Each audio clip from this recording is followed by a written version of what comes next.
Good morning, esteemed guest. Welcome to the prestigious platform of InSkills First Impression, a place where mind converge and ideas take flight. I am Divyang Kanani, and with me I have incredible. I am Sneha Goyal from Bachelor's of Business Administration in Entrepreneurship, and with me. Good morning, everyone. My name is Anshika Paul, and I am from BB Entrepreneurship first year. And with me I have. And I am Divya Mukhya from Bachelor's of Science, Hospitality and Hotel Administration. Together, we are honored to be a host of today's extraordinary event, marking the third day of the First Impressions.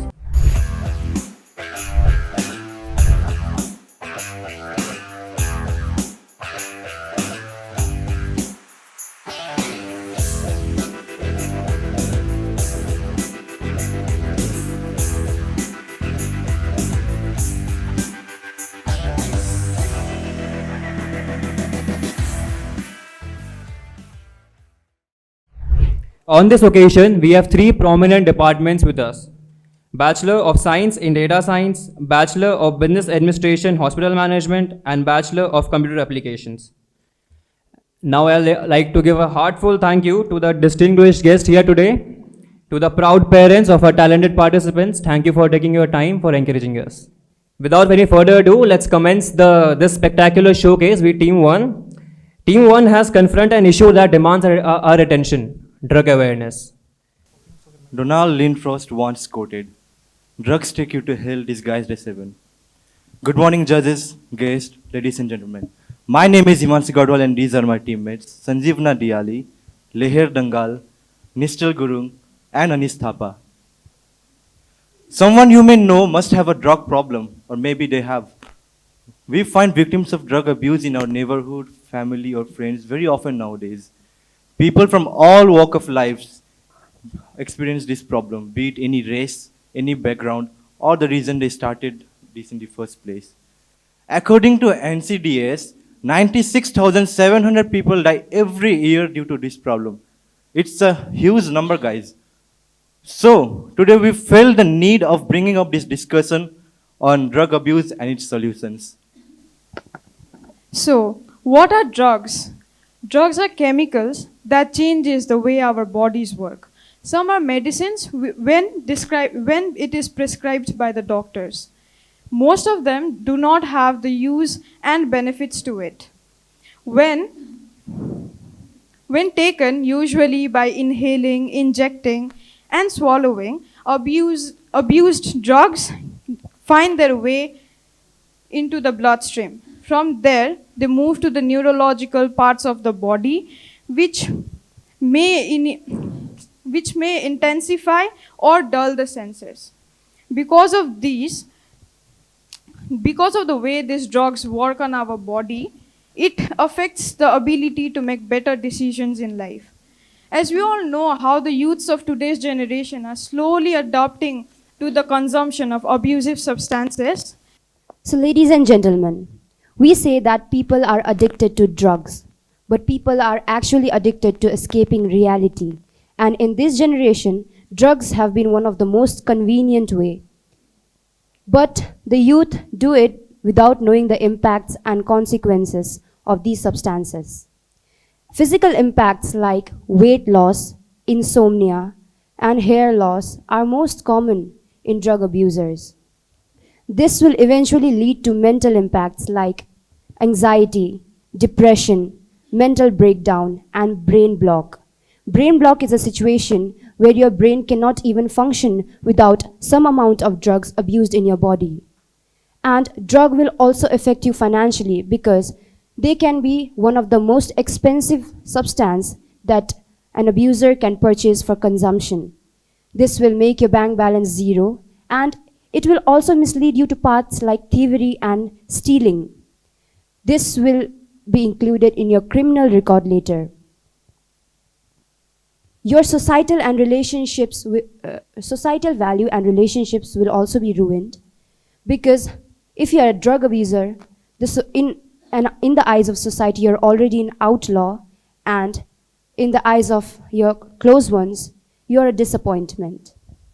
Moving on to the legal consequences of drugs. If you are found with drugs or found abusing drugs, you will be sentenced to 3 to 5 years of prison. This will affect you in long term because if you go for a job interview after the rehabilitation, you will have a criminal record out there. The court will also give you rehabilitation, ordered rehabilitation. These are some consequences that drug abusers might have to face in future. 96,700 might sound like a huge number, right? Now what if I tell you these many average people die every year because of drug abuse and overdose? Now, if you take an average of 10 people overdosing, 7 out of those 10 people are guaranteed death because of drug overdose and abuse. Now, what might be the reasons to take drugs? There might be many reasons like depression, family problems, workload stress, and getting influenced by friends or etc. Now, the worst part here is that not only the consumer has to suffer from this thing, but his loved ones and his family members have also have to suffer from this. Now, just imagine and put yourself into a shoe of a parent's life whose son is a drug abuser. And just think that what went wrong in the upbringing of your children and what could have prevented it. Now, ladies and gentlemen, I would like to redirect your attention to the projection over here. As you can see, here is a graph from ourworldindata.org. As you can see here, this is a visual representation of drug overdose death rate by drug type in USA from 1999 to 2020. There are many different types of opioids over here and drugs, but let us discuss it in a whole. As you can see, in the x-axis, there are the specific number of years, and in the y-axis, you can see there are the number of deaths per 1 lakh people. Now, you can see there are many drugs, but the most famous and most enjoyed doping agent among the abusers is opioids. Now, the USA, this graph is just of one country that represents one country, that's USA, which has the highest amount of death rate because of drug abuse. Now you can just imagine the condition of the world by looking at this graph, that is just of one country. So, ladies and gentlemen, how can we prevent drug abuse? So, I would like to state 3 ways by which we can prevent drug abuse. The first one being the education. Education plays a crucial role in preventing drug abuse.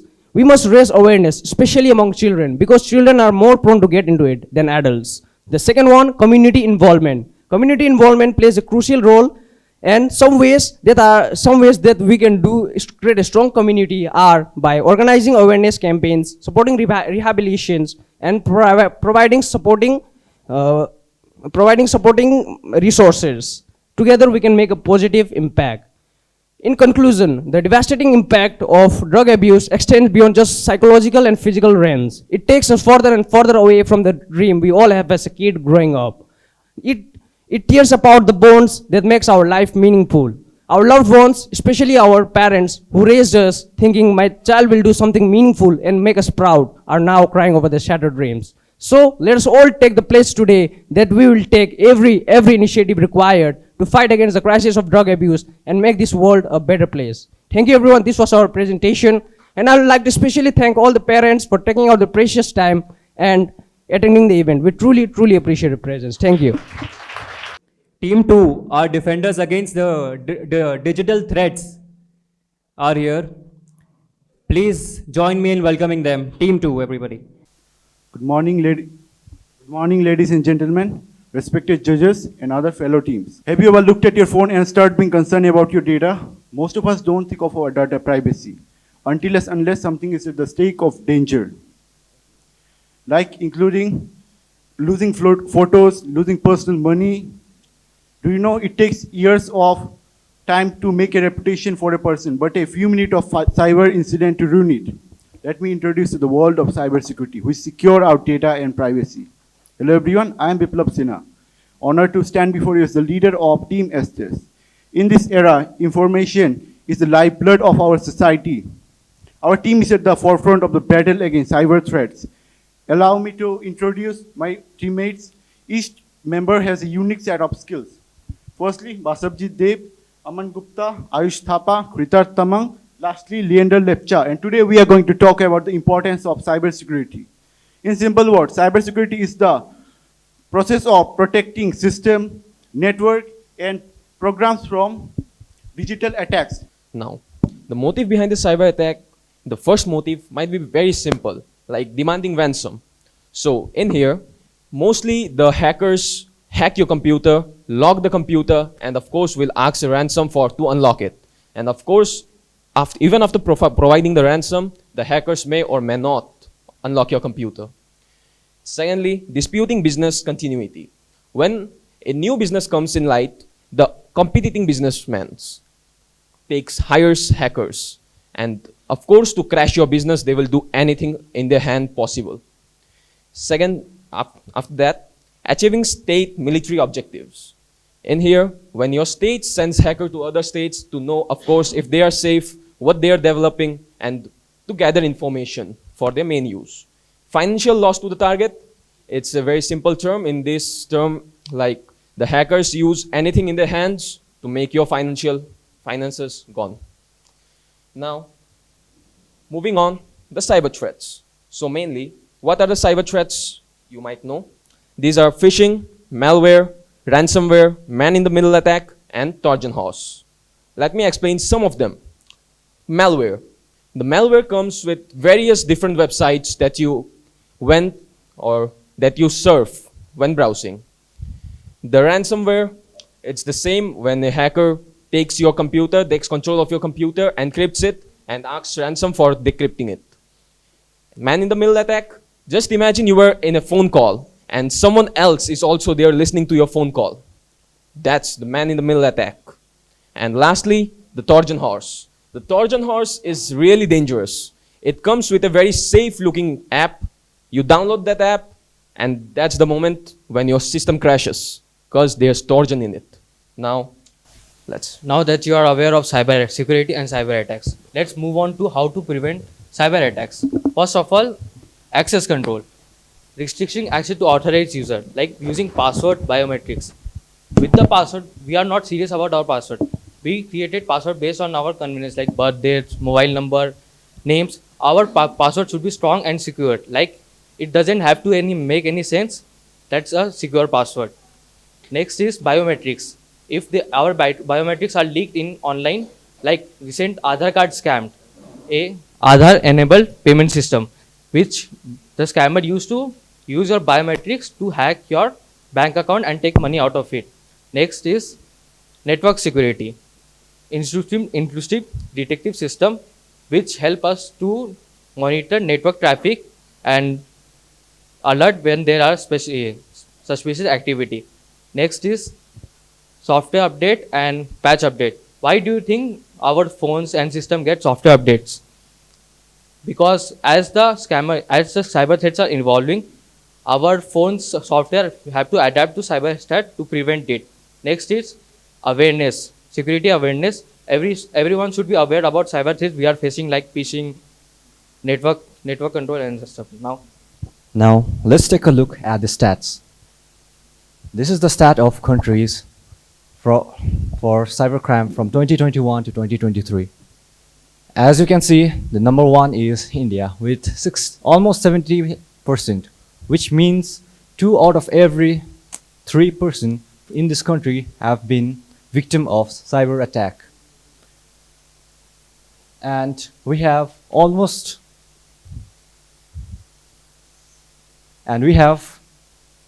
surpassed the US by almost 50%, which is very concerning for us. And this could be done, and this could be the reason of various facts, one of which is state-sponsored attack, which is done by government and officials to control criminal in this country, and which has also been increased by 278% from 2021 to 2023. So in this period from 2021 to 2023, India received a lot of cyber attacks. In this period, most of the cyber attacks were state-sponsored, in which India got 68% of the cyber attacks. The government agencies received the attack which increased the attack from 408%, while the e-commerce or the startups received the increasing amount from 68%, and the attack from the cyber attack received from 508 to 600%. Second, we have the US. The US is the second most targeted country, followed by China and Russia, which is 4.2% and 6.8%. Summing up everything that has been presented and stated so far, ladies and gentlemen, is that cyber threats and cyber attacks has been increasing significantly in this modern era. We live in a world where everyone and everything is connected digitally. Your data, your privacy, your crucial information, your sensitive information, and much more. Therefore, we have to be mindful about cyber security in our day-to-day lives. Cyber threats has been evolving constantly and attackers are becoming more sophisticated. It is crucial to stay updated on latest trends, attack patterns, and vulnerability. Implementing cybersecurity practices in today's world is particularly challenging because there are more devices than people. Not every one of us here can become cybersecurity experts, but we can implement basic data security protocols like choosing a strong password, being wary of attachments in emails, and adding a backup data. Educating oneself and others and spreading awareness about cybersecurity is crucial. We must stay updated on the latest attack trends, and we encourage and hope you the best to move forward with these cybersecurity practices. Thank you. We wind up our presentation now. Thank you. With Team 3, we step into the future of data science. I am thrilled to introduce our visionary guides into the evolving landscape of data. Please join me in welcoming them. Team 3. A very good morning to one and all present here. So let's imagine when your phone knows your next move before you even do. A world where your phone knows your next move before you even do, and where doctors can diagnose diseases before you even fall sick. This isn't science, folks. This is what we call as the exciting realm of data science.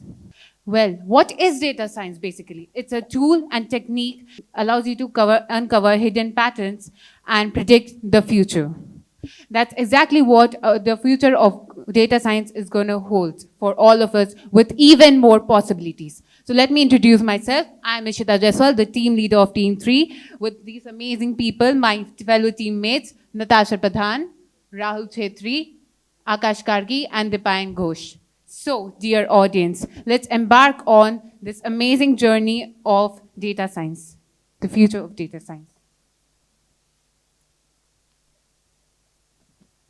So, let's think. Every click, swipe, and purchase generates a digital footprint. It's like having a trail of breadcrumbs leading to a treasure trove of information, and that treasure is growing bigger and faster every day. Let's have a look at this graph. This graph tells us about the data amount in zettabytes from the year 2010 to 2025. Just imagine a world overflowing with data. It's just like a vast ocean. Just like we need skilled detectives to solve mysteries, we need skilled data detectives, such as data analysts, data scientists, to solve the problems. They use their tools and knowledge to solve the problems, to analyze information and the valuable insights. They are like the modern day treasure hunters, uncovering the hidden gems that help organization make better decisions. The data detectives is booming. More and more people are realizing the power of data. So they need skilled people to help them understand it. Data science is not just about numbers and algorithms, but it's about unlocking stories within a data and transforming them into actionable insight to drive innovation and success.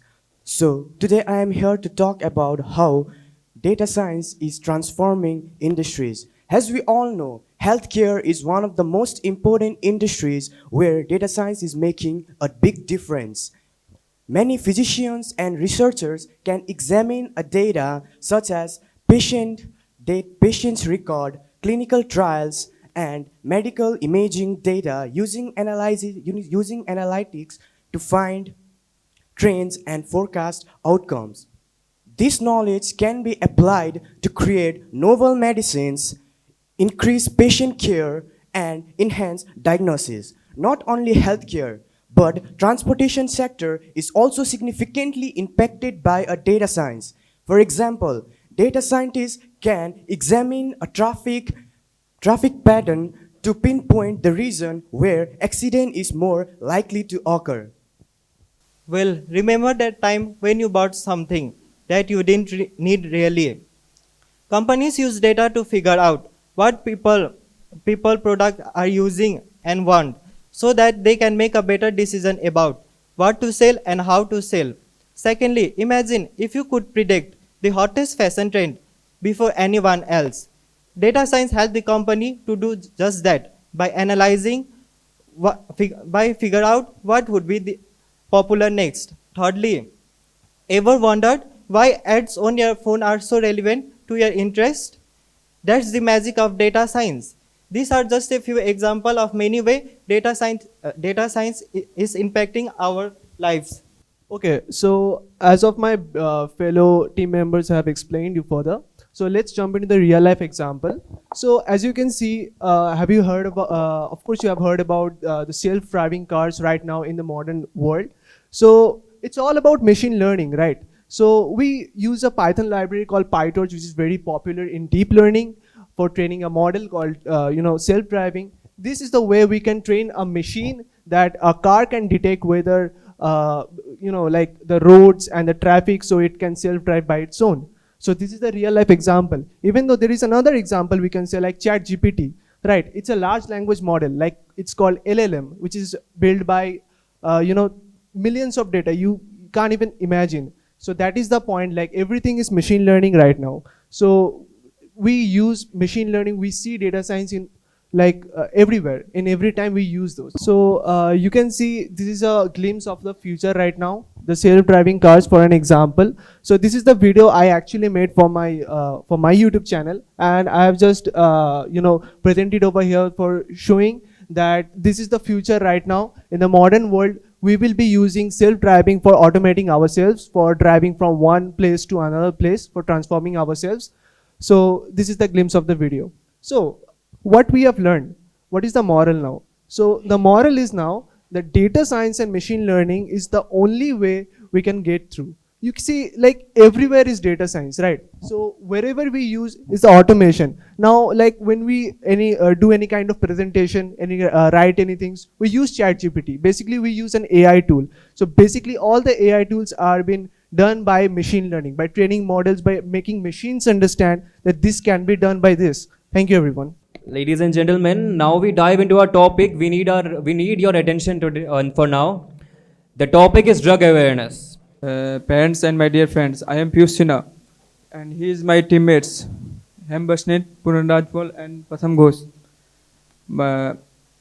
I am here to share my opinion about how social media affecting our society. What is social media? Social media is an online platform that facilitates our sharing the informations. It is an integral part of our lives. Nowadays, everyone using social media. Social media has both advantages and disadvantages. There are many different platforms of social media like Instagram, YouTube, Facebook, Twitter.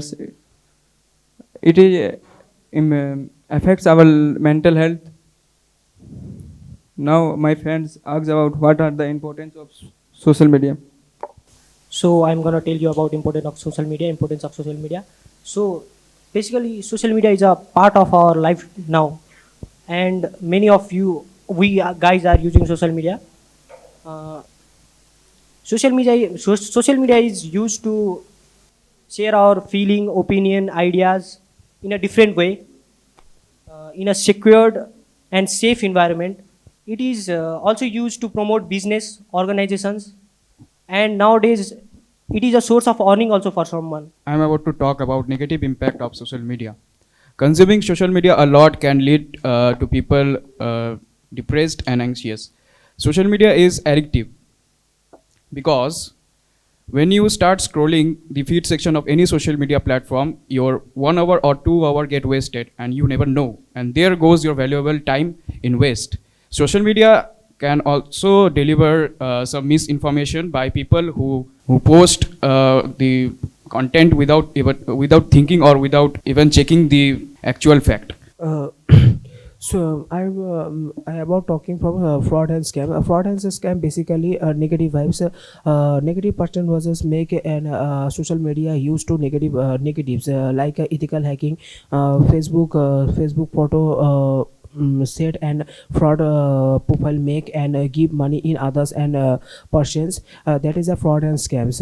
So that is a negative person was a use social media in negative vibes, and social media was told from these negative persons in any society. And negative person make social media was a bad word in and don't use this social media, and he is planning anytime how to scam fraud and how to scam fraud and anytime scamming in social media use and development your fraud and scamming business. Now, conclusion. Social media has profound impact on society, transforming the way we communicate, share information, and consume media. Thank you. Moving forward, we have many more presentations by our peers from BBA Hospital Management. With that, I would now like to welcome Team 1 on stage. With the recent development of medical equipments, many wonder what the future holds. To answer that question, we have Team 1 on stage. A very warm good morning, everyone. You guys know about hospitals, but do you know about modern hospitals? No, right?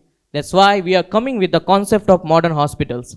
I am Adil Khan, and with my team, Mayuk Das Gupta, Sneha Kumari, Vidisha Gupta, and Priya Raj. The concept of modern hospitals has evolved over time to provide comprehensive healthcare services. Modern hospitals focus on advanced technology, specialized department, and a patient-centered approach. They aim to provide healthcare services that is highly medical care reliable, and they aim to provide healthcare and advanced diagnostic and treatments for the patients. Now let us shift our focus to the first topic, that is palliative care. Palliative care is a specialized medical care that focuses on providing relief from the symptoms and the stress of the serious illnesses. Palliative care, it is main objective and goals is to take care of the patients and the family of the patients by providing physical, emotional, and spiritual needs. Palliative care can be provided alongside curative treatments, and it is not related to end of the life. It aims to enhance comfort and support for individuals facing complex medical conditions. That is about the present, but I don't know what is going to happen in the future.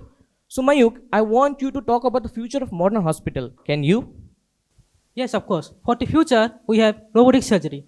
Well, what is robotic surgery? As its name suggests, the surgery would be done by the robots. But does it take away the jobs of the doctors and surgeons? Absolutely not. The surgery would be done by the robots, but it will be controlled or operated by the doctors. So, what is the purpose of this robotic surgery? If it is ultimately done by the doctors, the main advantage of robotic surgery is that its success rate is much more higher than normal surgery, and according to doctors, it is much more easier than normal surgery.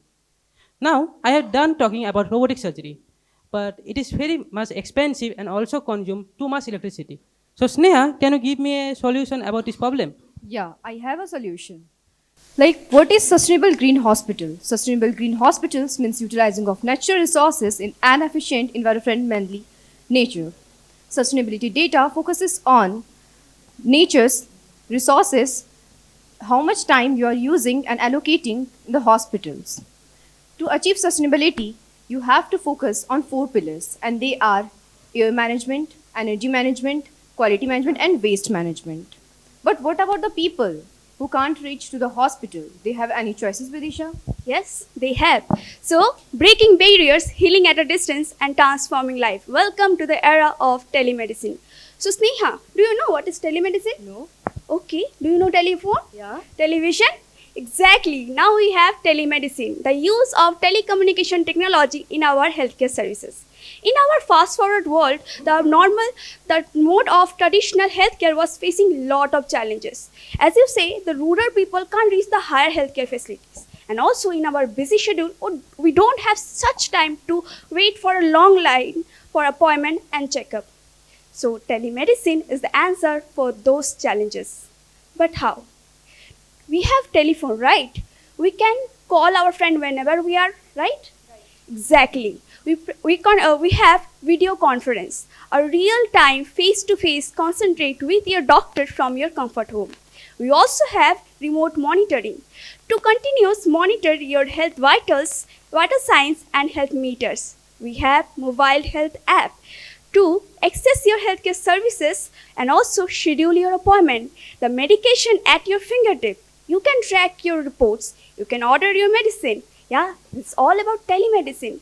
But wait, what about infection? Priya, does hospital cause infection? Yeah, it does. So, do you know about HAI? No. Okay, let me tell you about HAI. HAI means hospital acquired infections. Sounds interesting, right? Yes. So, basically, HAI, also known as healthcare associated infections, are acquired after hospitalization and manifest 48 hours after admission to hospital. According to CDC, that is Center for Disease Control and Prevention, estimated roughly 1.7 million hospital-acquired infections manifest. We can introduce new technologies like UVC ultraviolet antimicrobial devices that is shown to reduce 35 to 36% of HAI infections. Now I would like to go to data. In this pie chart, we can see the most number of patients are affected by urinary tract infection, that is 23.2%, and least number of patients are affected by blood bacteremia, that is 6.2%. Now, I would like to call Adil for further information. As we can see in this pie chart, most of the people who need palliative care are diagnosed with cardiovascular diseases and the cancer. So we will provide the will to live and it may be curable. But what about telemedicine? What is the data for that? Bidisha, can you tell me? Yes, I can. So in this data, we can show the graph of telemedicine is increasing in order. In the year of 2010 to the 2017, it is increased in a field of diabetes and CHF, which is congestive heart failure. Sorry for the misconception. And now I like to call Mayu to detail about the robotic surgery. So here is an image of robotic surgery. As you can see, the surgery is done by the robots, but it is operated by the surgeons. In India, there are some hospitals which acquired robotic surgery. For example, Apollo Hospital, Fortis Hospital, and much more. So now I want Sneha to discuss from here. So as you can see, here are three hospitals. First one is Kohinoor Hospital. This hospital is situated in Mumbai and also situated with platinum for its eco-friendly manner. And the second one is Rainbow Childcare Hospital. This hospital, 16 hospitals and 6 clinics across 6 cities in India and also certified with great place to work. And the last one is Max Balaji Super Speciality Hospital. This hospital is situated in Delhi and also certified with ISO, International Standardization Organization. But why do we need modern hospital? At the end, it is important to create a better living environment for the people. And as we can see, we are living in a populous country, that is India. Our population is growing rapidly. So it is important to create a better living environment and every people will get the level of care they need. With this, we are ending with our presentation. Thank you.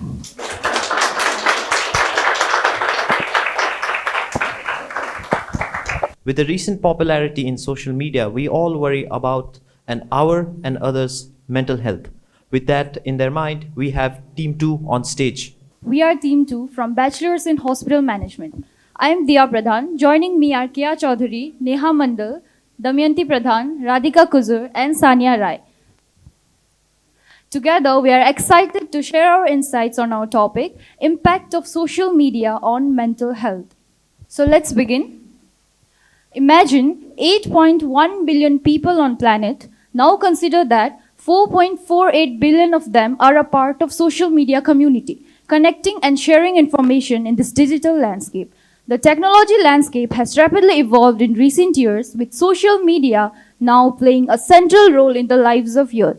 Social media has created both significant new challenges and exciting opportunities. While social media platforms connect people globally, they also contribute to various mental health challenges. In our presentation, we will explore the dual influence of social media on mental health, acknowledging both its positive and negative impacts.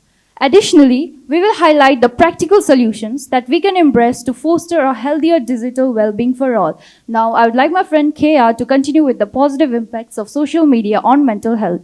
Now, I would like to talk about the good thing that social media brings. Social media allow us to connect with people from all over the world. It helps us stay close to our friends and family no matter how far away they are. Social media gives us access to a lot of information. We easily find news and learning new things and hear different perspectives. It is like having a library in our fingertips.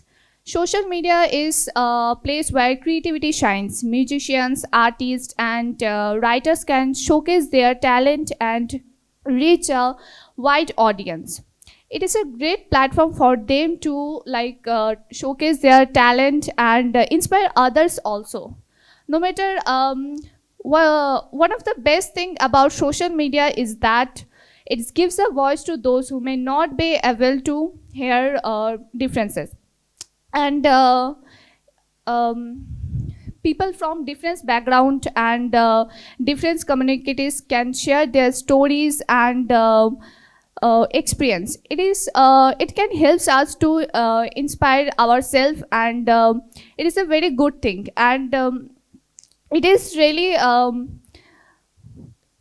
then lastly, I would like to share that social media is opportunities for business and entrepreneurship. Small business can start their own business and find a new job and learning new things also. And after that, it is important to responsibility ourselves that we actually other online platforms we can also respect their online platform also.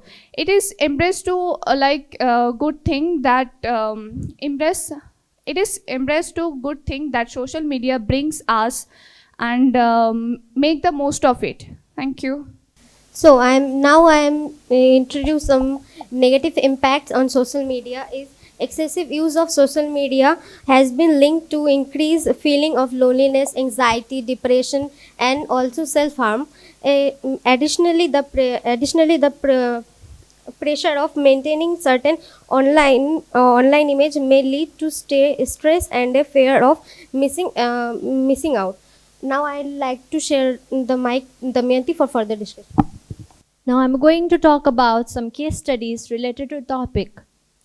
There are many suicidal cases related to this topic, but I'm going to talk about some two suicidal cases. One was Priyanshu Yadav and another one was Dhanush Kaura. Priyanshu Yadav was 16-year-old boy who was studying in class 10 from Ujjain Public School, Madhya Pradesh. He was a professional makeup artist who used to share makeup related posts on Instagram. Through this, he got bullied and harassed by the peoples, and he died due to suicide case. And last one was Dhanush Kaura. He was 15-year-old boy from Bangalore. He got bullied and harassed by his friend by making his fake Facebook profile ID and posted some unwanted content about him. So, life without social media is monotonous. Every individual have access to social medias and they use this according to their requirements. Some of them uses for making friends, while some of them use for acquiring knowledge. But we cannot deny the fact that social media has an adverse impact on our mental health too. So now I am going to talk about the solutions, how to overcome your mental health. First of all is inculcate an offline hobby. Second, whenever you are feeling low, just talk to your friends who is beside to you, because the value of an offline friendship is irreplaceable. Third, when you are going to bed at night, make sure that you turn off your phone. Fourth, go to a morning walk. So now I would like to pass the mic to Sanya for the further conclusion. In conclusion, the impact of social media on mental health is multifaceted. While it offers connectivity and information sharing, the potential for adverse effects like cyberbullying and social comparison cannot be ignored. Striking a balance between social comparisons and digital engagement, along with promoting online kindness and awareness, are crucial for a positive impact on mental health in this digital age. Now, moving forward, I would like to call the next team on stage. And with that, I would like to ask the audience a question on, have you ever wondered why people travel to different countries to treat their illnesses? If you had the same question on your mind, to answer that question, we have Team 3. So, good morning everyone. Today, Team 3 is here to give a presentation on the topic medical tourism. I am Ananya and they are my teammates, Jennifer and Tanya. So, many of you might be thinking that why did we choose this topic? So, the reason behind it is not many people know what exactly medical tourism is. So, by the end of this presentation, you'll have a brief idea about it. What is medical tourism? So, medical tourism is when people travel abroad to seek medical facilities or surgeries such as dental surgery, hair transplant surgery or cosmetic surgeries. It's like combining trip with a medical facility. It has also become a global trend and people travel abroad for minor surgeries as well. Reasons of medical tourism. Cost saving. Treatment is often cheaper abroad and access to specialized treatments. There are larger facilities abroad like specialized doctors and advanced technology which we cannot get in our countries. And reduce wait times, faster access to medical expertise and high quality care. We can get high quality care abroad. For example, like those which we cannot get in our countries. And combination of treatment and travel. Enjoying a medical procedure while exploring different destinations. Top medical tourism destination. There are many top medical tourism destination. First is here are some. So first is Mexico. So Mexico is very famous for a dental surgery, and it is easier to get a Mexican dentist for appointments. And second is the Turkey, and Turkey is if people wants to like people wants a hair transplant, they can visit Turkey, and it is affordable, plus the facilities are in high quality. And talking about South Korea is very well known for a cosmetic surgery, and also it is very it is a topmost destination for cosmetic surgery. And last is Singapore. Singapore is an advanced cancer treatment, and it is specialized for cancer treatments. So talking about our India is also very well known for like it is growing rapidly. Also it is affordability, and there are many doctors who are skillful. So everything has an advantage as well as a disadvantage. So some risk or disadvantages of medical tourism are quality concerns. I would like to explain this with an example. Not everybody, for example, in Turkey, it is famous for hair transplant surgeries. That doesn't mean every surgeon in Turkey is as skilled as and as professional. So you should have a background check before traveling. Legal issues. While surgery, many complications could appear, and you should have a legal backup. Also, cultural differences. It is very difficult to adapt to different cultural norms, and also language barrier. You should always have a translator with you. Travel-related complications. Post surgeries checkup is very difficult nowadays. You cannot travel abroad every now and then just because for a checkup. So it becomes very expensive and very complicated. Legal and ethical considerations.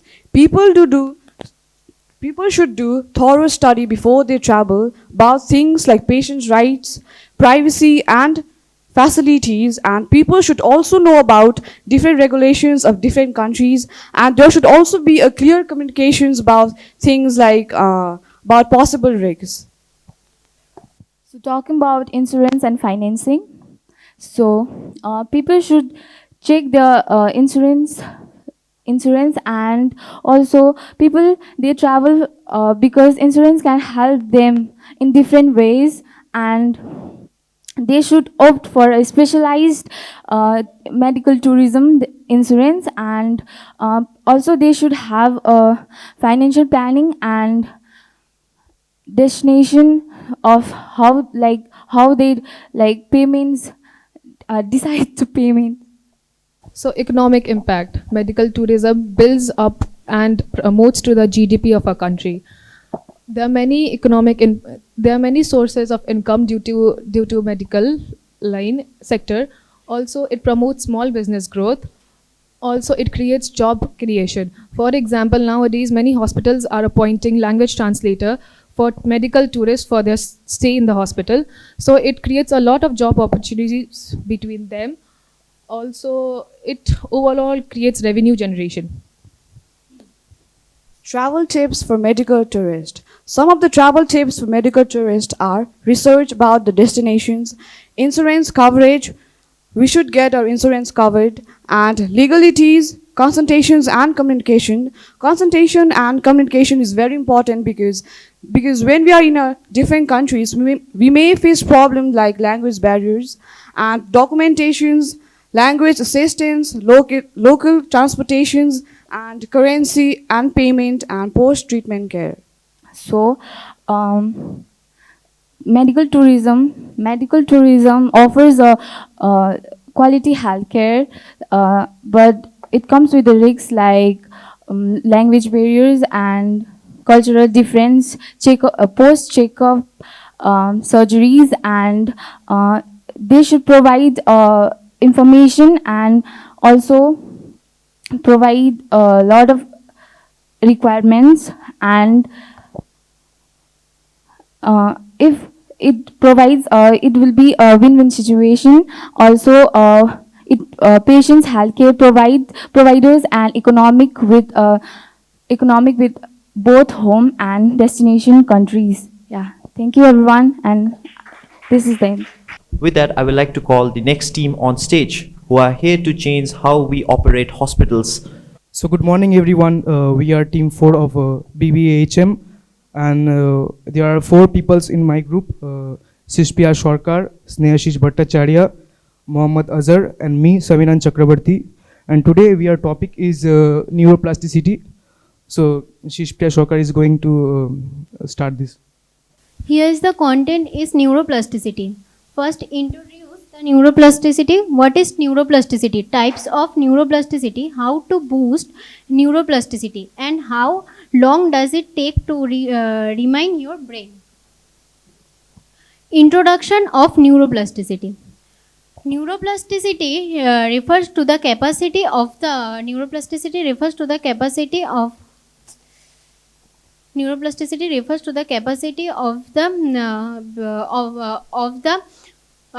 central nervous system, and is also undergo structural and functional reorganization. Neuroplasticity has divided into 2 terms.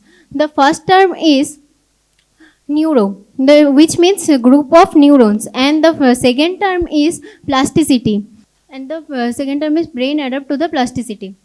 Who introduced the neuroplasticity? Before 1948, the term of neuroplasticity it's unknown from the whole world. But in 1948, the term of neuroplasticity was first produced a neuroscientist whose name is Jarny Kornowski, and also Dr. Michael is the father of neuroplasticity. So now I'm going to explain what is neuroplasticity. So basically neuroplasticity is the capacity of your brain to change your structural and functional capacity throughout your life and response in experience. For example, I thought I wake up tomorrow earlier, but my mind says no, I will wake up day after tomorrow, but I ignore it, and next day I wake up earlier. When I keep doing this for long term, my body forms a neutral pattern inside me. So basically, when you adopt a unnatural thing, means what you are not likeful to have, then your body start to adopt it like naturally. Means when you do things that you not had done before, and you keep doing it, it's become your natural habit. It can be good or bad, both, because it's depend on yourself. So basically, neuroplasticity can be useful for us, or and it's dangerous for us both. So now, as are going to explain. So there is two type of neuroplasticity. The first one is structural neuroplasticity. It's happen when your brain structural change because of your experience, like learning and all. The second one is functional neuroplasticity. It's happen when your brain function move from a damaged area to another area of your brain which is undamaged area. So now Azhar going to explain the next slide. How to boost neuroplasticity? There are many ways to boost neuroplasticity. The research of 2017 suggests music, especially combined with dance, exercise, meditation, and art, gaming, that helps to boost neuroplasticity. It is also helps to boost memory strength. Okay, so here's the question comes: how long does it take to rewire our brain? So, well, our brain is the most complex organ in our body. So it takes like approx 66 days or maybe more than that. So now the question is how to rewire our brain. So we should be changing our lifestyle, then daily habits, or try something new, or socialize with peoples. We should be trying something new, then such as doing exercises, meditation, learning something new, and etc. While our brain reorganizes itself by forming a neuron pathways throughout the life and the experiences we got. So next, head towards the conclusion. Neuroplasticity can be manipulated in both the healthy and the diseased brain. Every piece of information we learn or we meet can lead to lasting effects in our brains and our lives. Overall, our brain is not static. Our brain is not static. It is constantly responding to our challenges. Thank you, everyone. Moving forward, I would like to call the next team on stage who have a startup idea and who are here to bring us new concept and new formula. What's up, Gen Zs? And hello to the parents and the teachers and the judges. A very glorious morning to one and all present out here. Today we, Team 5 of Hospital Management, standing before you to pitch on our startup idea. So before moving on to the topic, I would like to introduce ourselves. Myself, Ahili Kundu. This is Khushi Singh, Anjali Das, and lastly, but not the least, Ankita Chakraborty. So at first, I would like to ask a question, a very simple question. So how many of you have faced difficulties on finding or in search of a helping hand, like a maid or a cook? Anyone? How many of you have found difficulties in it? I guess maximum of you have found it difficulties, because personally, even in my household, my mother also find it very difficult to find a maid or a cook or any kind of service related people. So the thing is, we have come upon with a bombastic an idea, a bombastic startup idea, and it is related to Service Express company. Yes, Service Express company, we have come upon with an app and which will give you all the beneficialities according to your effectiveness. You must have heard about Instamarts, but we are Insta helpers. And Insta helper means instant helpers who will give you all the instant facilities just like a snap, and it will be the service will be right in front of you, right in front of your doorstep, according to your call. So for the further details, I would like to share the mic to my co-team member, Khushi Singh.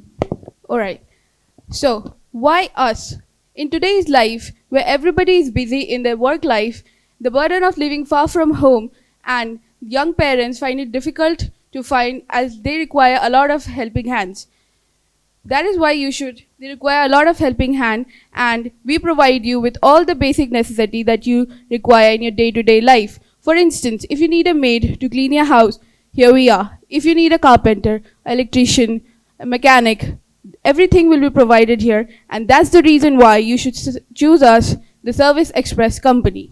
We at Service Express Company ensures the safety of our customers as a topmost priority, and that's the reason why you should choose us. Now, moving to the timing. Alright, now the timing. Why it is important for our company at launch in this time. So, it is now that is important for our company to rise its place into the market because demand is high and supply is low. Moving to the second reason, our company, Service Express Company, is the most of its kind. Last but not the least, the third reason, company will provide huge employment opportunities to rural and the urban areas. Target audience. All you have the doubt that how will we target our audience. So our first target are new parents, elder peoples, housewives with young children, busy father. It's hard for them to find babysitter, cleaner, cook, maid, which are very important for their day-to-day life.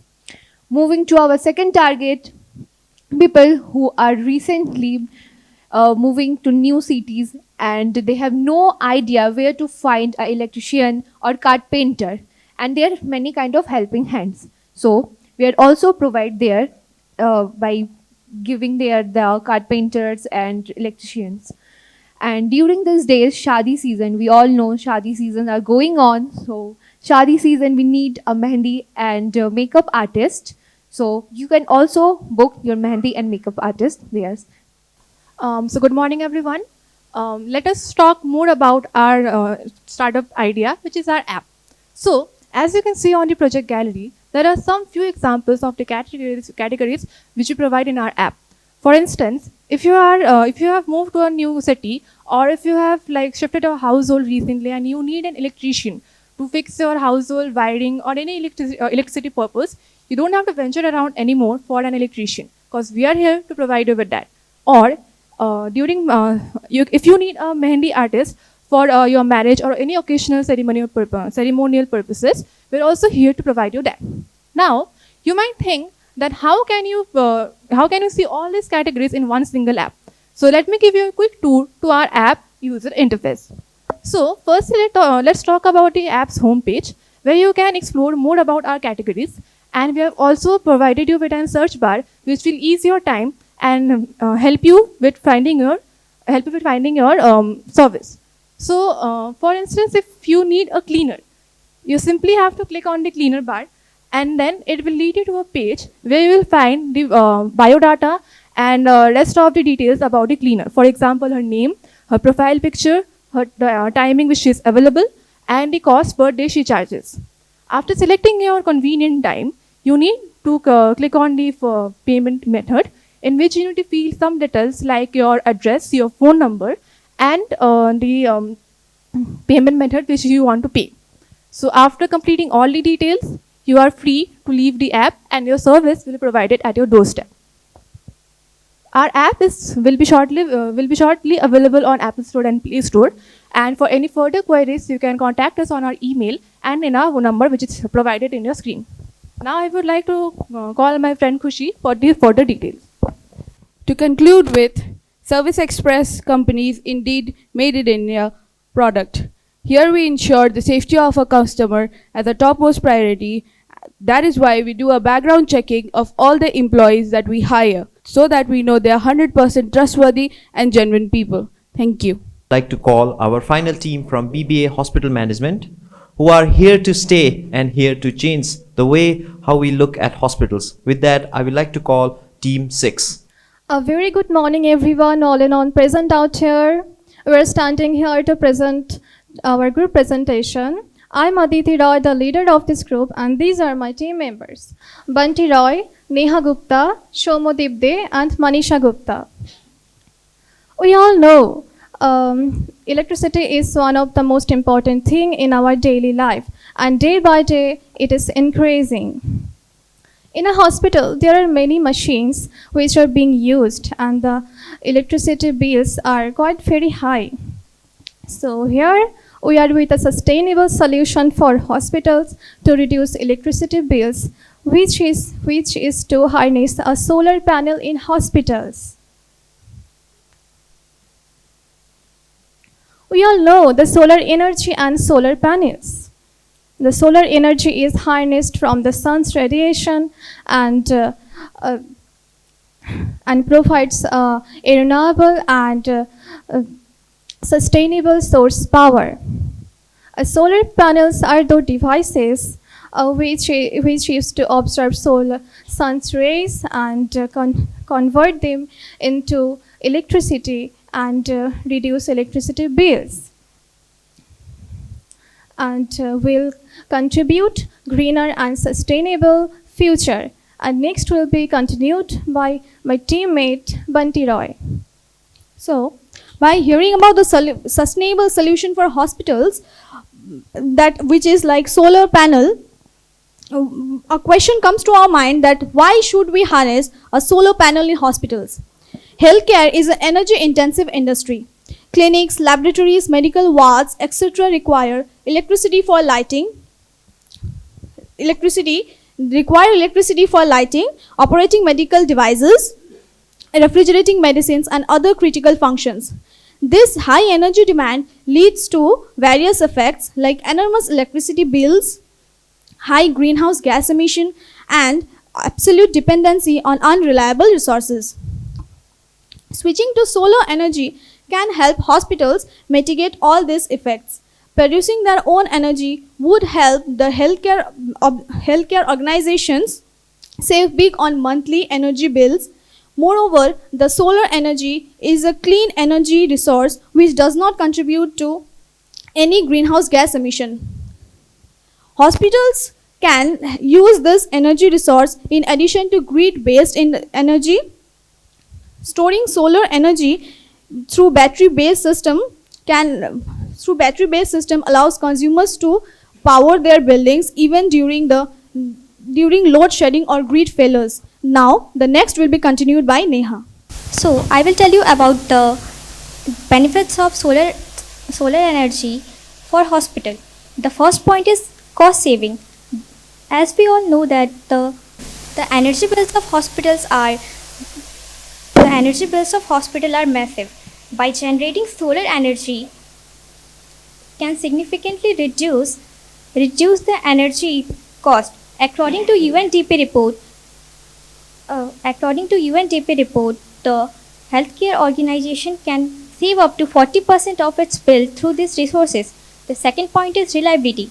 The solar energy system is more reliable than grid-based electricity system, which is power failure and load shedding. The third point is low maintenance. Solar energy hardly require any maintenance apart from basic cleaning once in every 2 weeks. The fourth point is durable. The average solar plant is 25 years for the entire period. The system acts as a buffer against the drift height. The fifth point is reduce carbon footprint. The healthcare industry releases a massive amount of greenhouse gases in atmosphere. By switching to clean resources, organization can cut down these emissions. Now I will hand over my mic to Somodip Dev. Okay. Basically, I am clarify the data. Central Electricity Authority of India is confirmed the electricity use in hospital like 200 to 300 kilowatt per bed per month. The hospital is of 200 bed capacity. The hospital consumed per month 50,000 kilowatt electricity. They can say that cost approx 3,14,500 rupees minimum cost.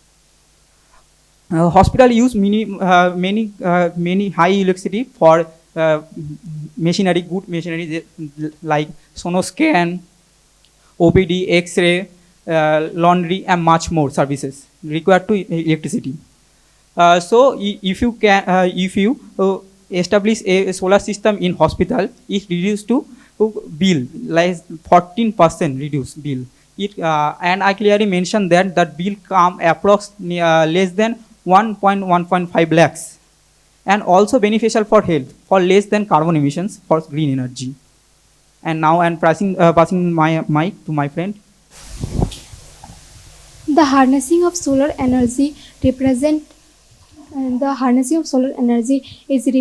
a crucial step towards more sustainable and eco-friendly in future. As technology continues to advance, making solar power is more efficient and cost effectively. Its widespread adoption becoming increasing feasible. Solar energy not only reduces the reliance of finite fossil fuels, but also contribute the mitigating the climate change and promoting environment conservation. Thank you. Thank you, Team 6, for such a beautiful concept for our new hospitals. With that, we all come to an end to our session with BBA Hospital Management. But the event is not over yet, because we still have many more presentations awaited by our peers. With that, now I would like to hand over my mic to my co-host, Sneha. Ladies and gentlemen, I hope that I can continue to maintain the energy that Devam has left with us. Moving forward, I would now like to call to our first team from Bachelors of Computer Application. Our team 1 is going to bring in an idea about the youth. So without any further delay, let's give a huge round of applause for them. Good morning, everyone. How does it feel standing in a boat in the middle of the ocean during a violent storm and not knowing what to do? Feels very lost and uncertain, right? Yes, that's what our youth faces today. But you don't have to worry, because we are here to help you to realize what it takes for you to drive through worst possible situations. Your hard work and determination is sure to bring you success. With that, we constructed the Youth Empowerment Hub, where we unleash the force and ignite the power of youth. Let me introduce you to my team members. Towards my right, I have Mr. Sujan Mishra, Ms. Pritika Thapa, Mr. Sumit Ji, Mr. Nayan Agarwal, and I am Tanmoy Shah. Once a great philosopher come a youth idol, Swami Vivekananda said, "Have faith in yourself. Great deeds are the mother of great deeds." On that note, you would think that why am I here? I am here to provide you the environment where you can learn and foster your leadership, creative and innovative skills at the utmost level. With that note, I would like to hand on the stage to my friend Pritika to brief you about what our hub has to offer you. Thank you, Tanmay. So let me introduce you the youth leadership development. Youth leadership development focuses on nurturing and enhancing the leadership skills of young individuals, which is an important factor for the future generation. Why do you think youth leaders matter? It is because they are our investments in the future. As youths are the future leaders, decision makers, and contributor to the society. They bring a social impact that can be a powerful positive change in our communities. They are responsible and accountable as they understand the impact of their decisions, thus preparing them for the responsible leadership roles in the various aspects of the life. Leadership development is also a journey of personal growth. The challenges in preparing the youth leaders encompass financial constraints, fierce competition for the limited opportunities, and the need to overcome the social stereotypes, and the delicate balance required between the academic and the leadership commitments. But do you think that these challenges will stop us? Absolutely not. So we introduce the education and training employ structured experience to enhance the skills. Peer-to-peer learning encourages the dynamic knowledge exchange. Community engagement fosters a collaborative, inclusive learning beyond the classrooms, tapping into the diverse community resource for enriched outcomes. So what's new from us? We tried something that was never tried before. So them are interactive learning and the art and creativity. Interactive learning is when the student and the educational content interact using the technology, making learning more engaging. Experiential learning means hands-on experiences like the internship and simulations where people can use what they learn in real-life situations. Leaders integrating art and creativity fosters the innovation and collaborative, cultivating a positive workplace that embraces the diverse perspectives and that thrives on adaptability, ultimately diving into the dynamic and innovative solution. So I will now I'll pass the mic over to Sujal Mishra so that he could dive over the next points. Thank you, Pritika. I'll be explaining about the innovation playground. Innovation playground symbolizes as a supportive environment where experimentation and creativity flourish, allowing our youth to explore their ideas fearlessly and take a first call for the near future. So, why do we need a playground? Firstly, the Youth Hub is a creative playground for the young minds where they can bring their wild ideas to life and make positive changes. Secondly, they can turn their vision into reality. The key elements of innovation foster collaboration, transparency, and idea sharing. Tech integration and incorporating advanced tools ensures efficiency and adaptability in the ever-changing landscape. Well-designed workstation and mentorship program also contributes to productive environment and continuous learning. And now, a brand new addition to our roster is event streaming. Event streaming engages students in live and recorded session, foster innovation and teamwork. By providing real-time and archived content, students can learn collaboratively, thus enhancing their skills and communication. So, I would like to pass on the stage to Mr. Sumit. Thank you, Sujil. So our hub does not only focus on education and skills, but also on health and wellness of the youth. While education is vital, success blooms when education and health work hand in hand. Our hub will promote mental and self-care practices which will help youth to develop its health. Why we should practice health and wellness? Because it enhances our physical health, mental health, and creative thinking.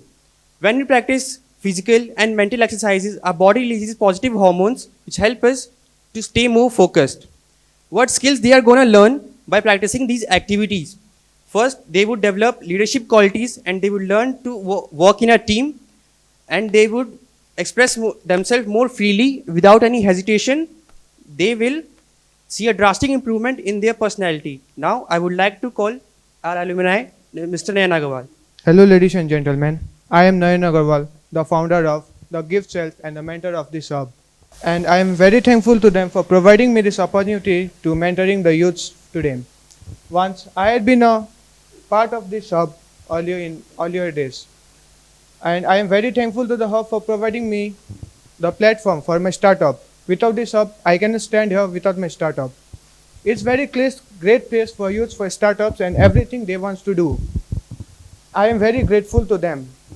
It was like a gift to me, so today I am being able to provide gifts to every door. I definitely prefer all the youth sitting over here to try this hub. It's very good place to develop your skills and learnings. So, if any youths want to join us, they can mail us in the given mail address or can contact us in the given number, or can also DM us in the social media such as Instagram and LinkedIn, or can also personally visit us in the given address.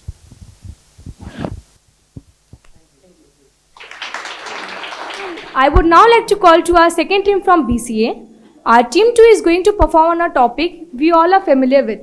So without revealing much, let's give a huge round of applause for our team 2.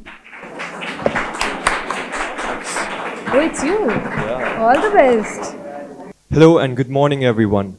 I am Kashyap Subba, and my team and I are presenting the topic of social anxiety. But first, let me introduce my team to you. With me is my friend Anik Das, Prabir Kar, Pemu Tamang, and Zakir Khan. So now, I would like to hand on the responsibility of the mic to Anik Das. My dear audience, let me ask you a question. Have your hands ever sweated or trembled in some social situations? Or do you overanalyze your past social interactions? Well, yes is the most common answer. A warm welcome to everyone present here.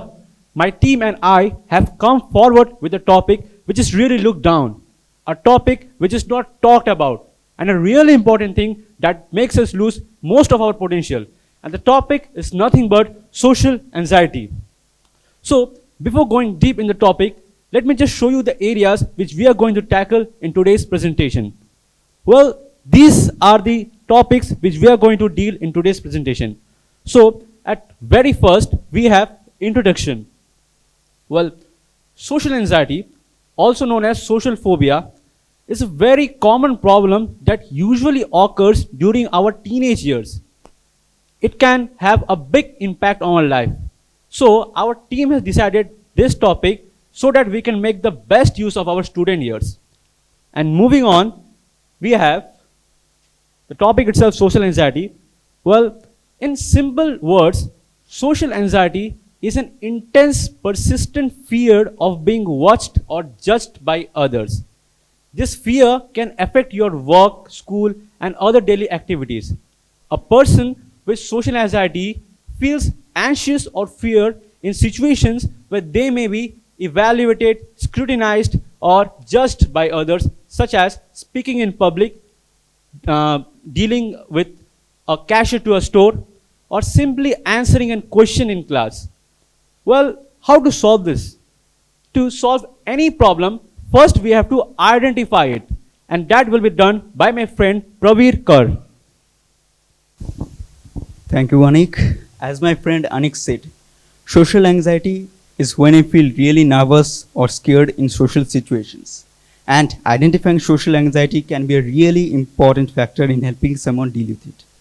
Dear parents, you can take a look into if your child actively takes part in activities, whether he is afraid to talk with new people, or if he regularly talks with kids of his age in the society. Let me give you a scenario. Suppose a teacher gives students an equation to solve. Now, a normal student will solve the equation, maybe check once or twice, and submit it to the teacher. Now, what will a socially anxious student do? He will also solve the equation, but he will check and recheck it so many times, like, is my answer correct? Is my handwriting okay? What will others think if I'm wrong? Is my uniform okay? Should I go to the teacher to submit it? So many things.